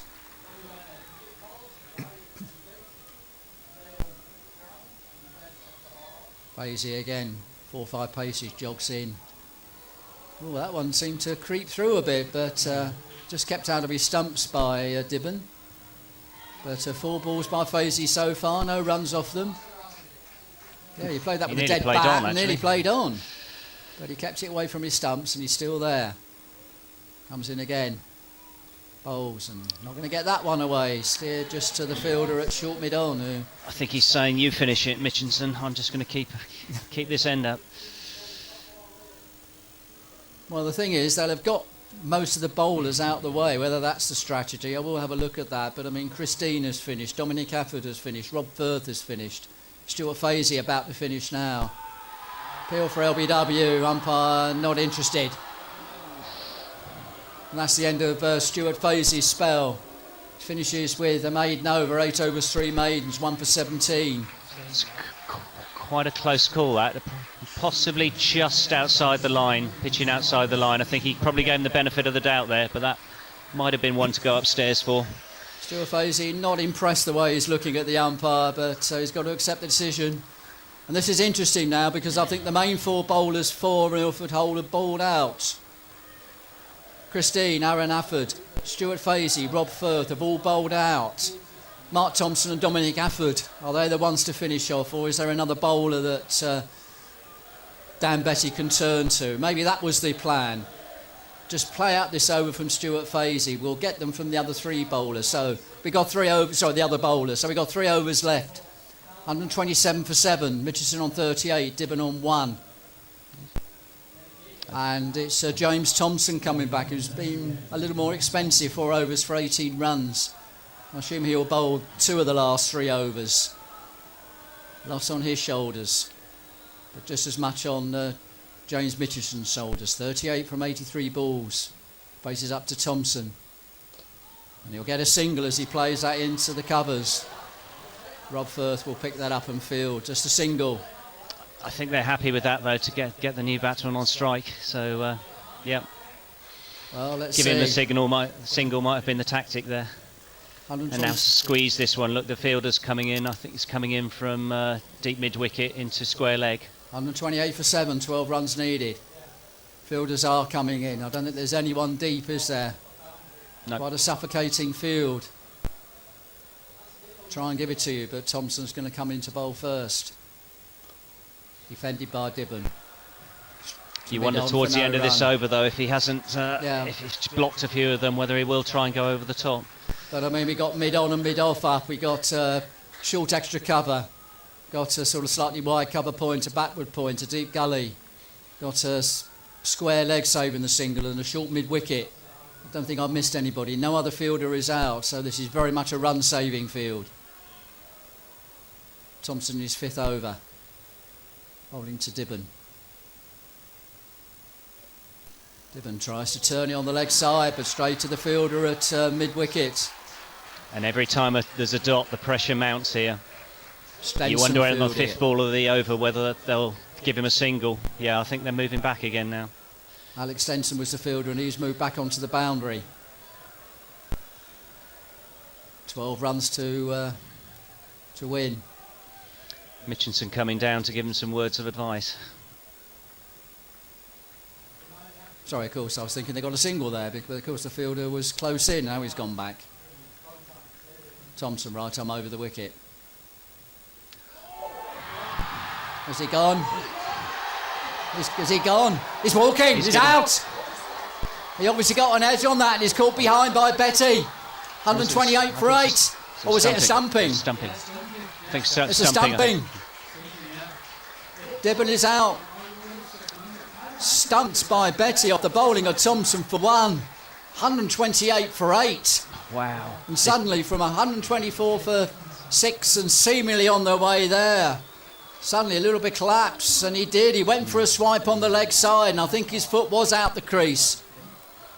Tight decision for the umpire there, but I think he might just have got that right, and I'm sure as a wicketkeeper, Rob, you would agree with that. Yeah, as a wicketkeeper, it's a good take. I mean, he tried to get the 4 over there, realising the feeder had come in, and tried to swipe across the line, but some sharp work with the wicketkeeper, and that has made it really interesting. So just 2 wickets, 12 runs. 2 wickets for 4 runs they've lost, so they now need 12 runs, but only 2 wickets left. And a lot on the shoulders of James Mitchinson. He's really got to think how to play this now. He's still there on 39, but he's at the non-striker's end. 14 balls remaining, so 2 left in this over from James Thompson. Figures now 1 for 19. And I guess they'll probably want to give a single to keep James Mitchinson off strike for the next over. So whether they try and do this ball or the next ball. Phil Simmons coming into bat, number 10. This is so difficult to know how to call this. The tension has mounted now. It's just seesawing. When Mitchinson and Shabniuk were in, you know, they were cruising along, and Shabniuk's wicket then has just taken it down another route. So 12 runs to win, 2 wickets left, 14 balls left. Well, Milford Hall were 50 odd for 6. We really did not think we'll be here now. 5 past 5, 10 past 5 on a Sunday evening. Exactly. At this rate, Keith, we're going to have to look at the might have to what look at the 20 happens overs, if it gets to a tie. But let's wait and see. I'm not going to count my chickens, but we will be looking at that because that's one of the factors, not the first one. But at the moment, I think certainly if Leeds and Broomfield got 139 and we're all out, then I think we might be looking at that. And certainly if they're all out in the 39th over and 1 ball, then I think we will be looking at that. And we know it was tight, but let's see if we get there first. Tell you something, this is the longest 12 runs of your life, Robbie, for Leeds and Broomfield. This is, yeah, coming in runs, number 10 shots. and 11. The amounts of times I've had to come in and try and do this. 2 shots, you think? That's all we need, 2 sixes. We're there. Well, considering only 2 sixes have been hit all day, but here comes Thompson from the nursery end.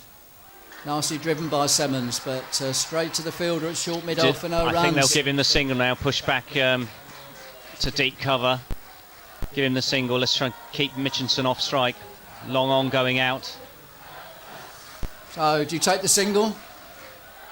If I was Leeds and Broomfield, I think you should. I don't know in terms of Semmons, what he's like in terms of a batsman, but they're certainly trying to give him that option. Well, I'll tell you, he's scored 11 runs in the competition this season. Okay, but if he gets 11 here, he's Yeah. going to be a hero. He will be. He will be. And let's not forget the bowling side, the pressure on them. Wides, no balls. We were talking about the wides that Milford conceded near the end. Suddenly we're now into that territory. Absolutely. Well, we are, aren't we? 12 wides, wasn't it, they bowled? We're They now did, more or they less did. into that territory now. Thompson, last ball of his 5th over from the nursery end.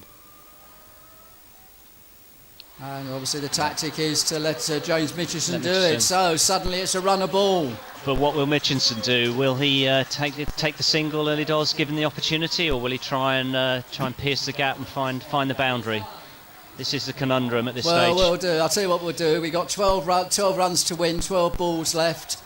I think I'll do one more over, and I think Luke Edwards should have the pleasure of doing the last over. I don't know if he's listening or not, but I think given all the fact he's driven all the way down from the northwest to come here today, and he's brought all the gear that we've been using, and I'm sure the quality has been good. I think he deserves to do the last over. But there will be a bit of a gamble here, because the only other bowler they can comment on is Dom Afford, who conceded 5 runs from his 1 over so far. And he's going to have to bowl the penultimate over. 128 for 8, 12 runs to win, 12 balls remaining. Yeah, fielder going out, so we have a long off, a long on, a cow corner, and a deep mid-wicket, and a deep extra cover. So clearly the tactic is to try and give him the single, but there may be 2s here, so he may be looking at that as an That's option. what you've got to try and do, isn't it? See if you can hit the ball gently enough straight to a fielder, but with little pace, so it goes for 2. Exactly. That's going to take great skill by James Mitchelson. He's batted wonderfully well, 39 not out. His side would not be in contention now, as the first ball he plays and misses outside the off stump. A huge swipe. Oh, he's been given a wide. Oh. Oh. Let's have a look. Yeah, I would say that's a fair call. Another run. And of course, no balls. That ball is not counted. So still 12 balls left, but 11 to win.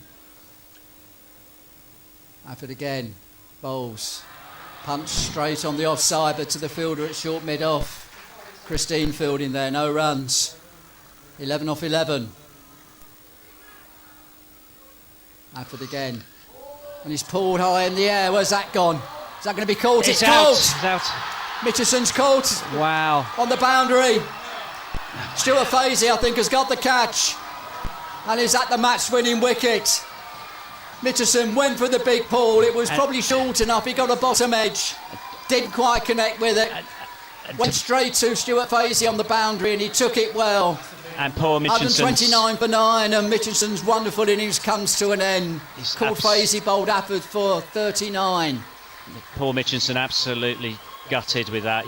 They dragged down the ball short. It wasn't the best ball from Dom Afford, but caught it at the bottom of the bat and caught out a cow corner, just popped up. So he's a long, slow trudge off, but what an innings. OK, thanks so much, Rob. You stay there for a minute, and I think we're going to give the last, I don't know how many balls, might be 10 balls, might be 1 ball, we shall see. But I think the privilege for the last bit of the commentary should go to the man who's brought all the equipment today, who's come all the way down from the northwest for this game. So a few words from you, Rob, and then it'll be Luke Edwards to see us through to the end, which could be 1 ball, might be 11, we shall see. Wow, and what a finish. I mean, this is seesaw backwards and forwards. It's been a bowler's day, but the partnership between Chajnamuk and Mitchelson was amazing, and I thought Mitchelson was going to see them over the line there. But here we go again, just 1 wicket to go. That was the big wicket, wasn't it? The one they had to get, because you felt, me and Richard talking while Mitchelson was in, he could play around him. The stumping, we weren't sure, and we thought he'd got back in. That's a big moment as well. 2 new batsmen, the last 2 batsmen, both on 0, 11 needed. What did he do? If you're batting in this situation now and you're coming out 11, what do you do? I think you have to try and get the singles, just rotate it. I think going for the big shot, I think is dangerous, particularly with this quality of bowling. So I think just take it down as far as you possibly can. It's going to be... Hopefully there's some more whites, you know. Yeah, you wide. hope that at 10 and 11. Wider and no ball. Owen Matthews on strike. Wow, the pressure and tension here. His heart will be going. It will, but it's also the opportunity for him to be the hero. You know, and what better story to have if he can see these guys and see them home. We've been discussing what would happen with a tie, and we've got no idea. We want a super over here. Here's Afford in. Bowles playing back to that one. Matthews, a puff of dust, manages to keep it out. I think there's a number of variations, and the last one is it gets down to a bowl off, I believe. Oh, that was close. Looking at the replay, he's really taking all the pace off it. Afford Bowles, and that's played and missed again by Matthews. What a turner! What this second innings has been so topsy-turvy. Afford from the pavilion end thinks about it and then stops his... I think Matthews just aborts his run and Betty's just adjusting his field. Hands on hips, Afford. That over from Fazy just seemed to swing it, even though it was no wicket in it. It was a maiden one and he just got stuck, superbly, yeah, absolutely superbly. Here is Dom Afford then, Bowles. And it's Matthews who gets a bat on it, but there's no run. And you are debating whether to come down and play the glory shot or whether just to try and nurgle it around. Everyone's on the boundary. They can't afford just a singles. It needs a big... One big hit. Or twos, you know, there is potential for twos. It's edged away and they want a single. They're not going to get it. He's sent him back. I think he should maybe go there and at least... Yeah. Yeah, the momentum shifted back to Milford now. 11 off the final over then. Yeah, that's a big ask with 10 and 11 in, but you never know. Yeah, you I'll never need know. a couple of Mark Wood style hits and that's why I was amazed really, because one big hit and all of a sudden you need 5 off the last over. You can do it in singles. Yep. Never say never here. But you look at the partnerships all in single figures apart from Roberts and Mitchinson, and then Mitchinson and Samanchuk. He got they puts on 71. Right, who's bowling this last over then? It is Thompson, is it? Thompson, yeah. Wow, pressure of doing that. You know, we're talking about the pressure on the batsmen, but also the pressure on the bowlers here. You know, just helps so he runs to play with, doesn't he? I think, Rob. Yeah. It's noticeable how the crowd noise has shifted from the Leeds and Broomfield stand to the Milford Hall stand now as well. But a couple of good smites and it could switch back again. Yeah. Now do you go for the glory shot? You never know. One big hit, even if it's a 4, still puts the pressure on. You've got 7 off 5 then, and then there's a big gap behind square on the leg side, going down to sort of fine leg.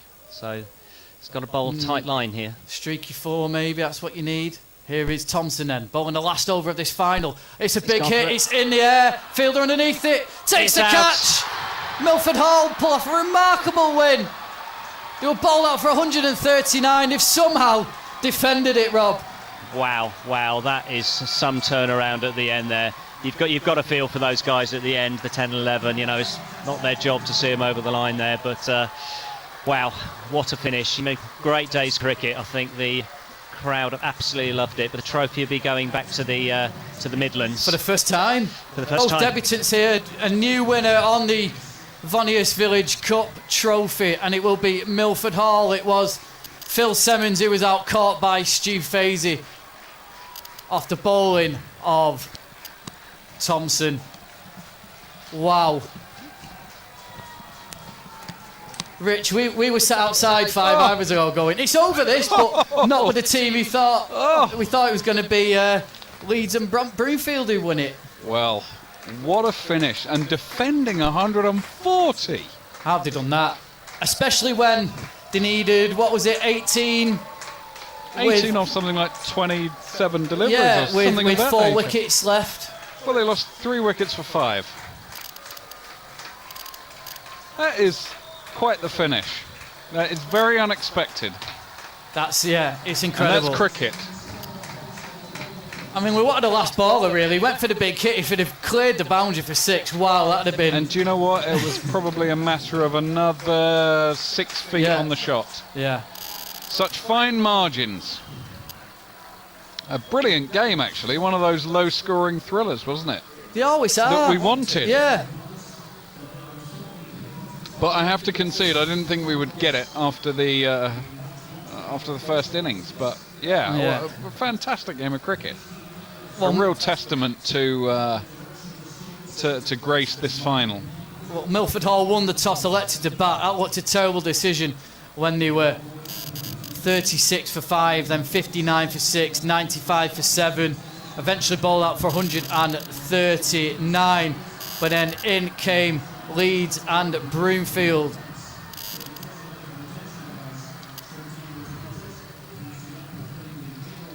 And their batting card looks like this. Monty McKay caught by Harry Flowers off the bowling of Aaron Afford for 1. Ed Scrivens, LBW, bowled by Christine for 6. Fred Roberts, bowled by Aaron Afford for 9. George Davis, LBW to Aaron Afford, he bowled absolutely brilliantly. That was for 10. James Mitchinson, he faced 86 deliveries for his 39. Eventually caught by Stu Fazy off the bowling of Dom Afford. Karen McKay caught by Daniel Betty off the bowling of Stu Fazy for 4. Chris Davis caught behind by Daniel Betty off the bowling of Aaron Afford for 1. Alex Shabanyuk, he looked like he was going to be the match winner. 46 off 65 deliveries, and he was caught by Tom Webb off the bowling of Christine. Neil Dibbin stumped Daniel Betty off the bowling of Mark Thompson for 1. A controversial moment. We weren't sure at the time, Rich, where we thought he got his foot back in. Yeah. And that was the turning point. Philip Simmons caught by Stuart Fazy, the last wicket to go down off the bowling of Mark Thompson for 0. And Owen Matthews not out, 0 in the end. Christine, 8 overs, no maidens, 2 for 35. Aaron Afford, 8 overs, 1 maiden, 4 for 19. Stu Fazy, 8 overs, 3 maidens, 1 for 17. Rob Firth, 8 overs, no maidens, none for 24. Mark Thompson, 5.1 overs, no maidens, 2 for 19. Dominic Afford, 2 overs, no maidens, 1 for 6. But I've got to say, that over from Stuart Fazy about 3 overs ago, that maiden over, it just, there was no wicket from it, but he just swung it in the in Milford Hall's favour. Well, you and I were talking off air about it, and I do think that was probably a turning point. Well, it has proved to be a turning point in this game. But I'd like to go back to the decision on the stumping that you just spoke about there. If that's not given, can't say with any certainty, but if that's not given, balance of probability suggests that the batting team goes on and wins. So what does that exemplify? Exemplifies the small margins involved between victory and defeat. And I think we need to highlight those moments because that's what sport is really predicated upon. Those small swings, those finite things that can go either way, that shift momentum one way or the other. And we've seen that today, and it's made it a meaningful occasion. We've seen some brilliant cricket, we've seen some not so good cricket, but ultimately we've been transfixed by a game which has gone to the last over with defence of a really small total. And it just shows you that not only boundaries and 6s and 4s and thrills and spills can be entertaining, but the actual integral game of cricket where consistent line and length and nagging bowling can also provide an entertaining backdrop and subset to a game like this. And I think we have all, I think I can say this unanimously, we've all been richly entertained and enjoyed our day tremendously. Yeah, both sets of players over with the fans now. The Milford Hall ones, of course, are in there. They've almost jumped in. The Hawaiian shirts are out. The Hawaiian shirt brigade who were there at the semi-final. They're getting all the hugs in. The Leeds and Broomfield players are also over to their fans, just commiserating and being commiserated as well. And well, I know, Keith, we've been here the last few years and the finals haven't been this tight. It's always been drama, but never down to the last over. That has been fantastic cricket on a fantastically beautiful day as well. Yeah, and what I would say, for these players, for the competitors in this particular game, this goes way beyond the result. They've done something today, playing on Lords, which is Something that, again, on balance of probabilities, they'll never do again. This ground, as we know, is steeped in history. Most recent example being the World Cup win, probably. Yeah. The most high-profile local example, the recent example.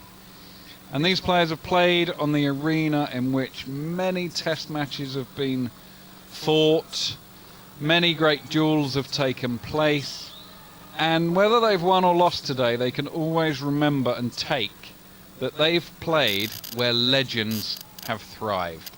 And that is something that goes beyond the winning and losing and the ephemera of that.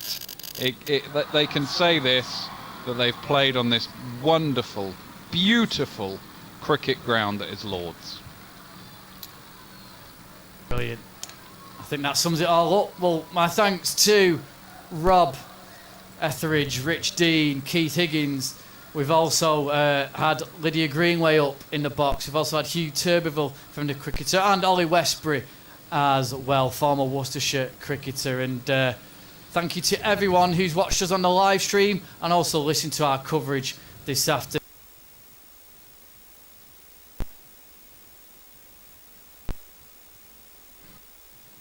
On what has been a fantastic day here at Lords. This has been Cricket on Live Sports FM. Thank you very much, and thank you for listening to us throughout the season. We've got so many posers in the game at the moment, it's frightening. I mean, we brought the European game over here where they're falling on. I mean, we didn't invent that, we got rid of it. The highlights of my career, I have been beating some of the best fighters pound for pound in the world. Roberto Duran, Tommy Hearns, marvelous Marvin Hagler. So I've had a wonderful career. The Premiership, as big as they are, and it's a fantastic league and the best supported league and watched league all over the world, a lot of those players come through a system. Grassroots football, that's where it's got to come from. Floyd Mayweather's probably thinking, should I fight this kid or not? He must be scared of something. That's why he doesn't really want the fight. He's not really keen on the fight between me and him. So let's see what happens. I'd like to have as many on Twitter as 53 million. Wow. This is Live Sports FM, the home of live sports.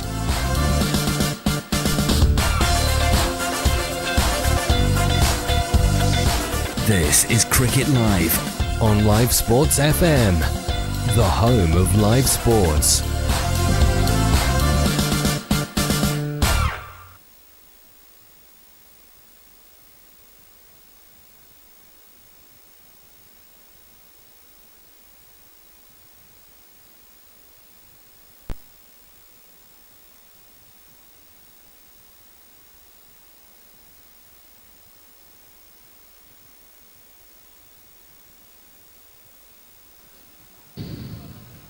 So if you're still watching on the stream, we'll have the trophy presentation very shortly.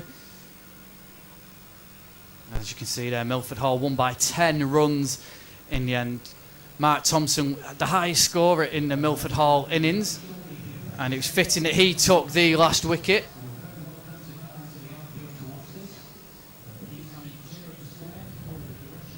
And they're just... and it was looking as well as... Clary McCaig was going to be the star of the show, especially with that bowling performance in the first innings, 3 for 28 there, off 8. And he came back on and had an impact at the end, and we expected him. He didn't bat very well, though, did he? Neither did his brother, and that sort of set the tone. But then Alex Shabanyuk took an absolute blinder of a catch the first over. Then he got 46, didn't he, off 65, and probably would have been man of the match if they'd have made it home, and now the fans are streaming on. Well, look, there was a moment that I was looking at the scoreboard, and there was 11 required from 11 balls, and he needed 11 to get to his 50. Obviously, a 50 is substantive in any game, but today it would have been groundbreaking. Nobody looked like really getting a 50 until he took his innings on a bit. So I thought we were leading to the inevitable conclusion of not necessarily him getting his 50, but him steering his side to victory, and then winning with probably an over in hand. But I'll go back to that stumping again, and contentious it may be. But it's those moments where games are won and lost. And for me, that gave enthusiasm and luster to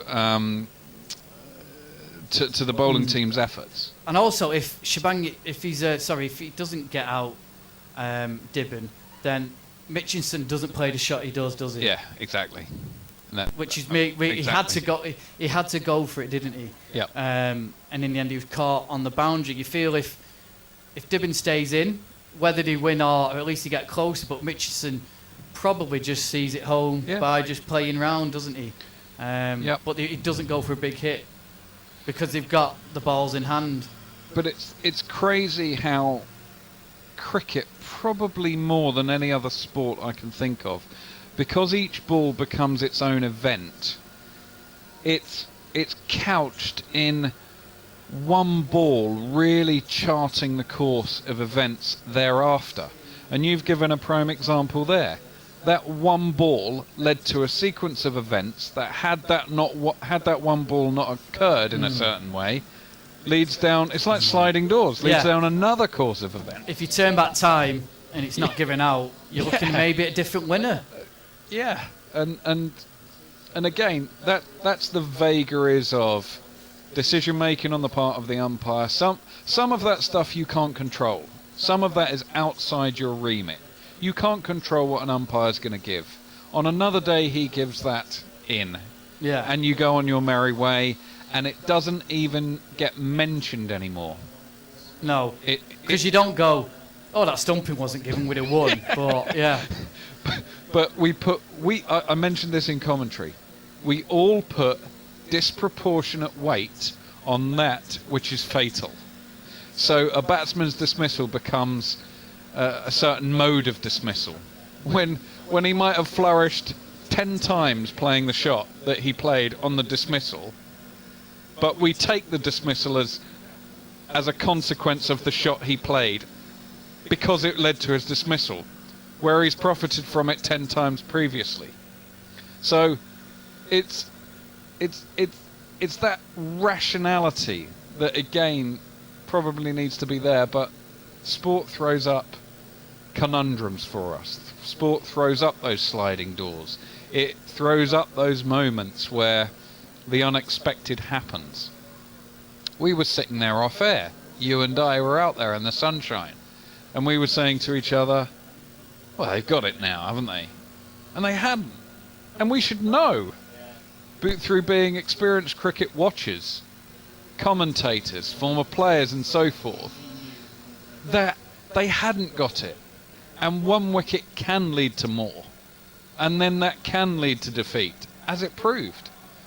But it sucks you in, doesn't it?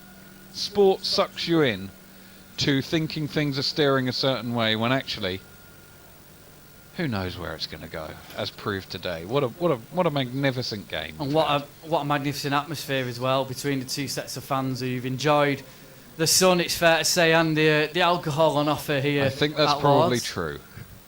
As you can see, they're just gathering for the presentation. The umpires, of course, there's a special mention for Steve Malone, as we mentioned throughout the day's last ever game, standing as an umpire. And he was actually a member of the reserve list. He's been called on to do third umpire and TV umpire duties between England and Australia women at the Rose Bowl. And we recall seeing Mark Wood bursting onto the scene. So he's taken charge of some first-class games as well as List A and two T20 fixtures. And looks like the presentation might take place very shortly. The Leeds and Broomfield players are just disconsolately making their way back in.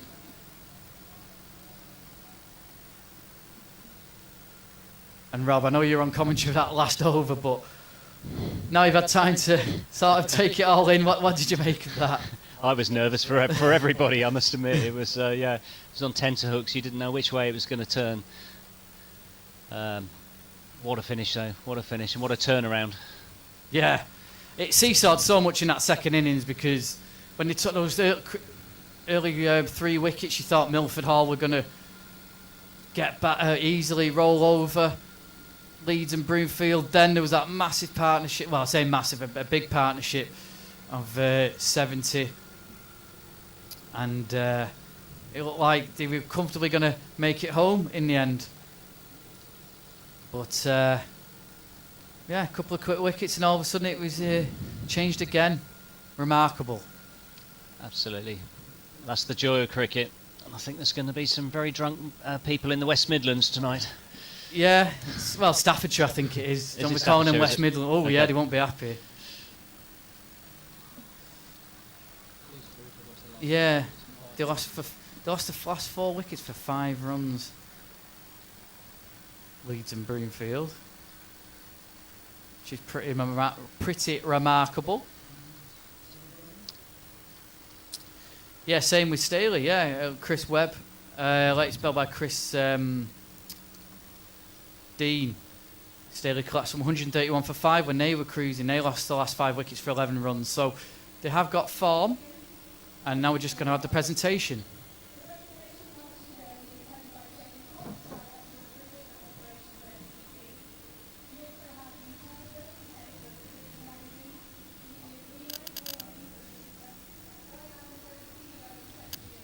So some of the dignitaries, including Lydia Greenway and Hugh Turberville, are part of the presentation team.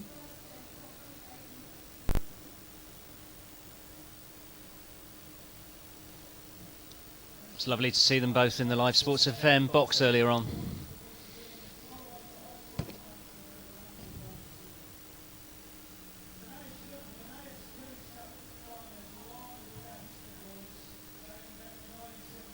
This is Jamie Cox, former Australian and Somerset batsman, who's just chatting away now. The camera, as you can see, isn't really zooming in, but he's the one talking.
If you didn't hear that, Jamie Cox was just saying some eyebrows were raised when Milford Hall won the toss and elected to bat in September in Lords.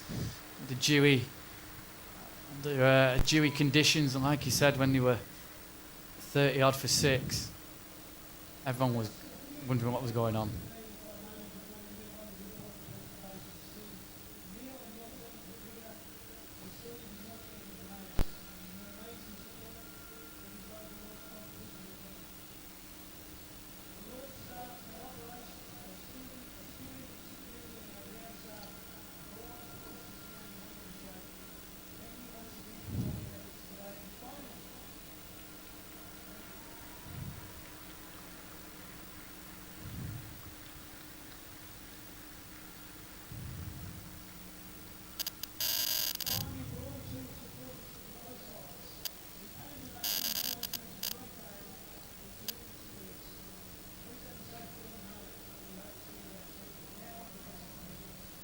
So that's Jamie Cox finished with, and we're going to have the presentations now. I don't know how many of the Leeds and Broomfield lot are stood there.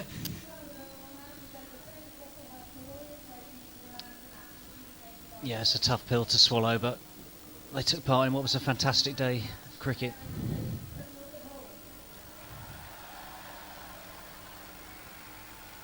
Man of the match.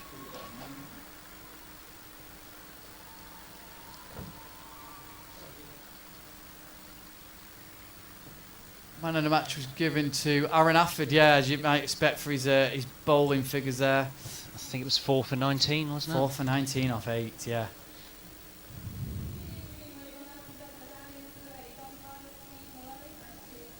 Steve Malone and Stuart Todd being presented with presentations by Lydia Greenway. As we said, Steve Malone's last game as an umpire. See there now, just stepping forward.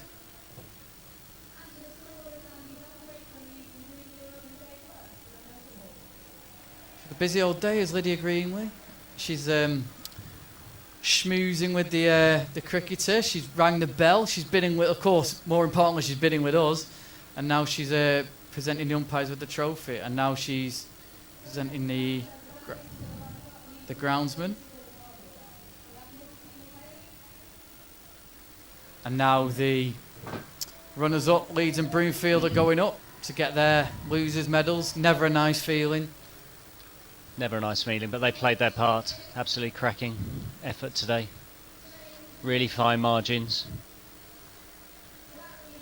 And what you've got to say to your Raisby lot now is, we've got to do this next year, get to Lords. Absolutely, can imagine a few busloads coming up from Raisbury for this, so I think they wouldn't be quiet. No, it's a high standard of cricket though, this final. Yeah. I mean, the fielding from Leeds and Broomfield early on was so good, wasn't it? Yeah, absolutely. And we were saying every time Milford Hall seemed to middle it, they seemed to find a fielder. And it's pretty remarkable how they defended that. The spin bowling from the Milford Hall guys, I think at the end, that's really sort of squeezed it. That was the key in the semi-final. It's been the key again today, especially towards the end when the pressure was on. They bowled terrifically. And now the Milford Hall team coming up to collect their winners' medals.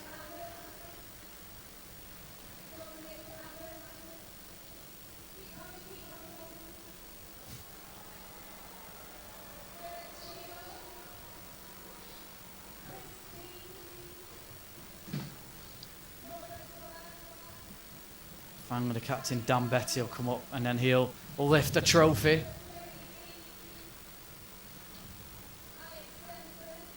What a great experience for these guys. You know, it's a story you'll live with you forever, to tell your family, mates, your friends.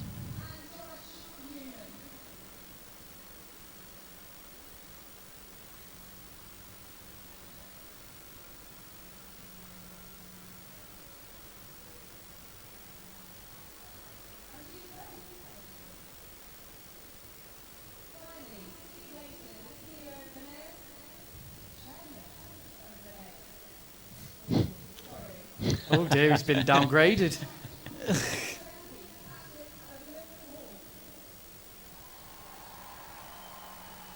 Dan Betty stepping forward. And a nice looking trophy with white ribbons on, as you can see there. Captured inside brilliantly. Kept his nerve as well, didn't he? Yeah, kept very tidily as well. So here we go then. Milford Hall, the 2023 winners of the Voneus Village Cup.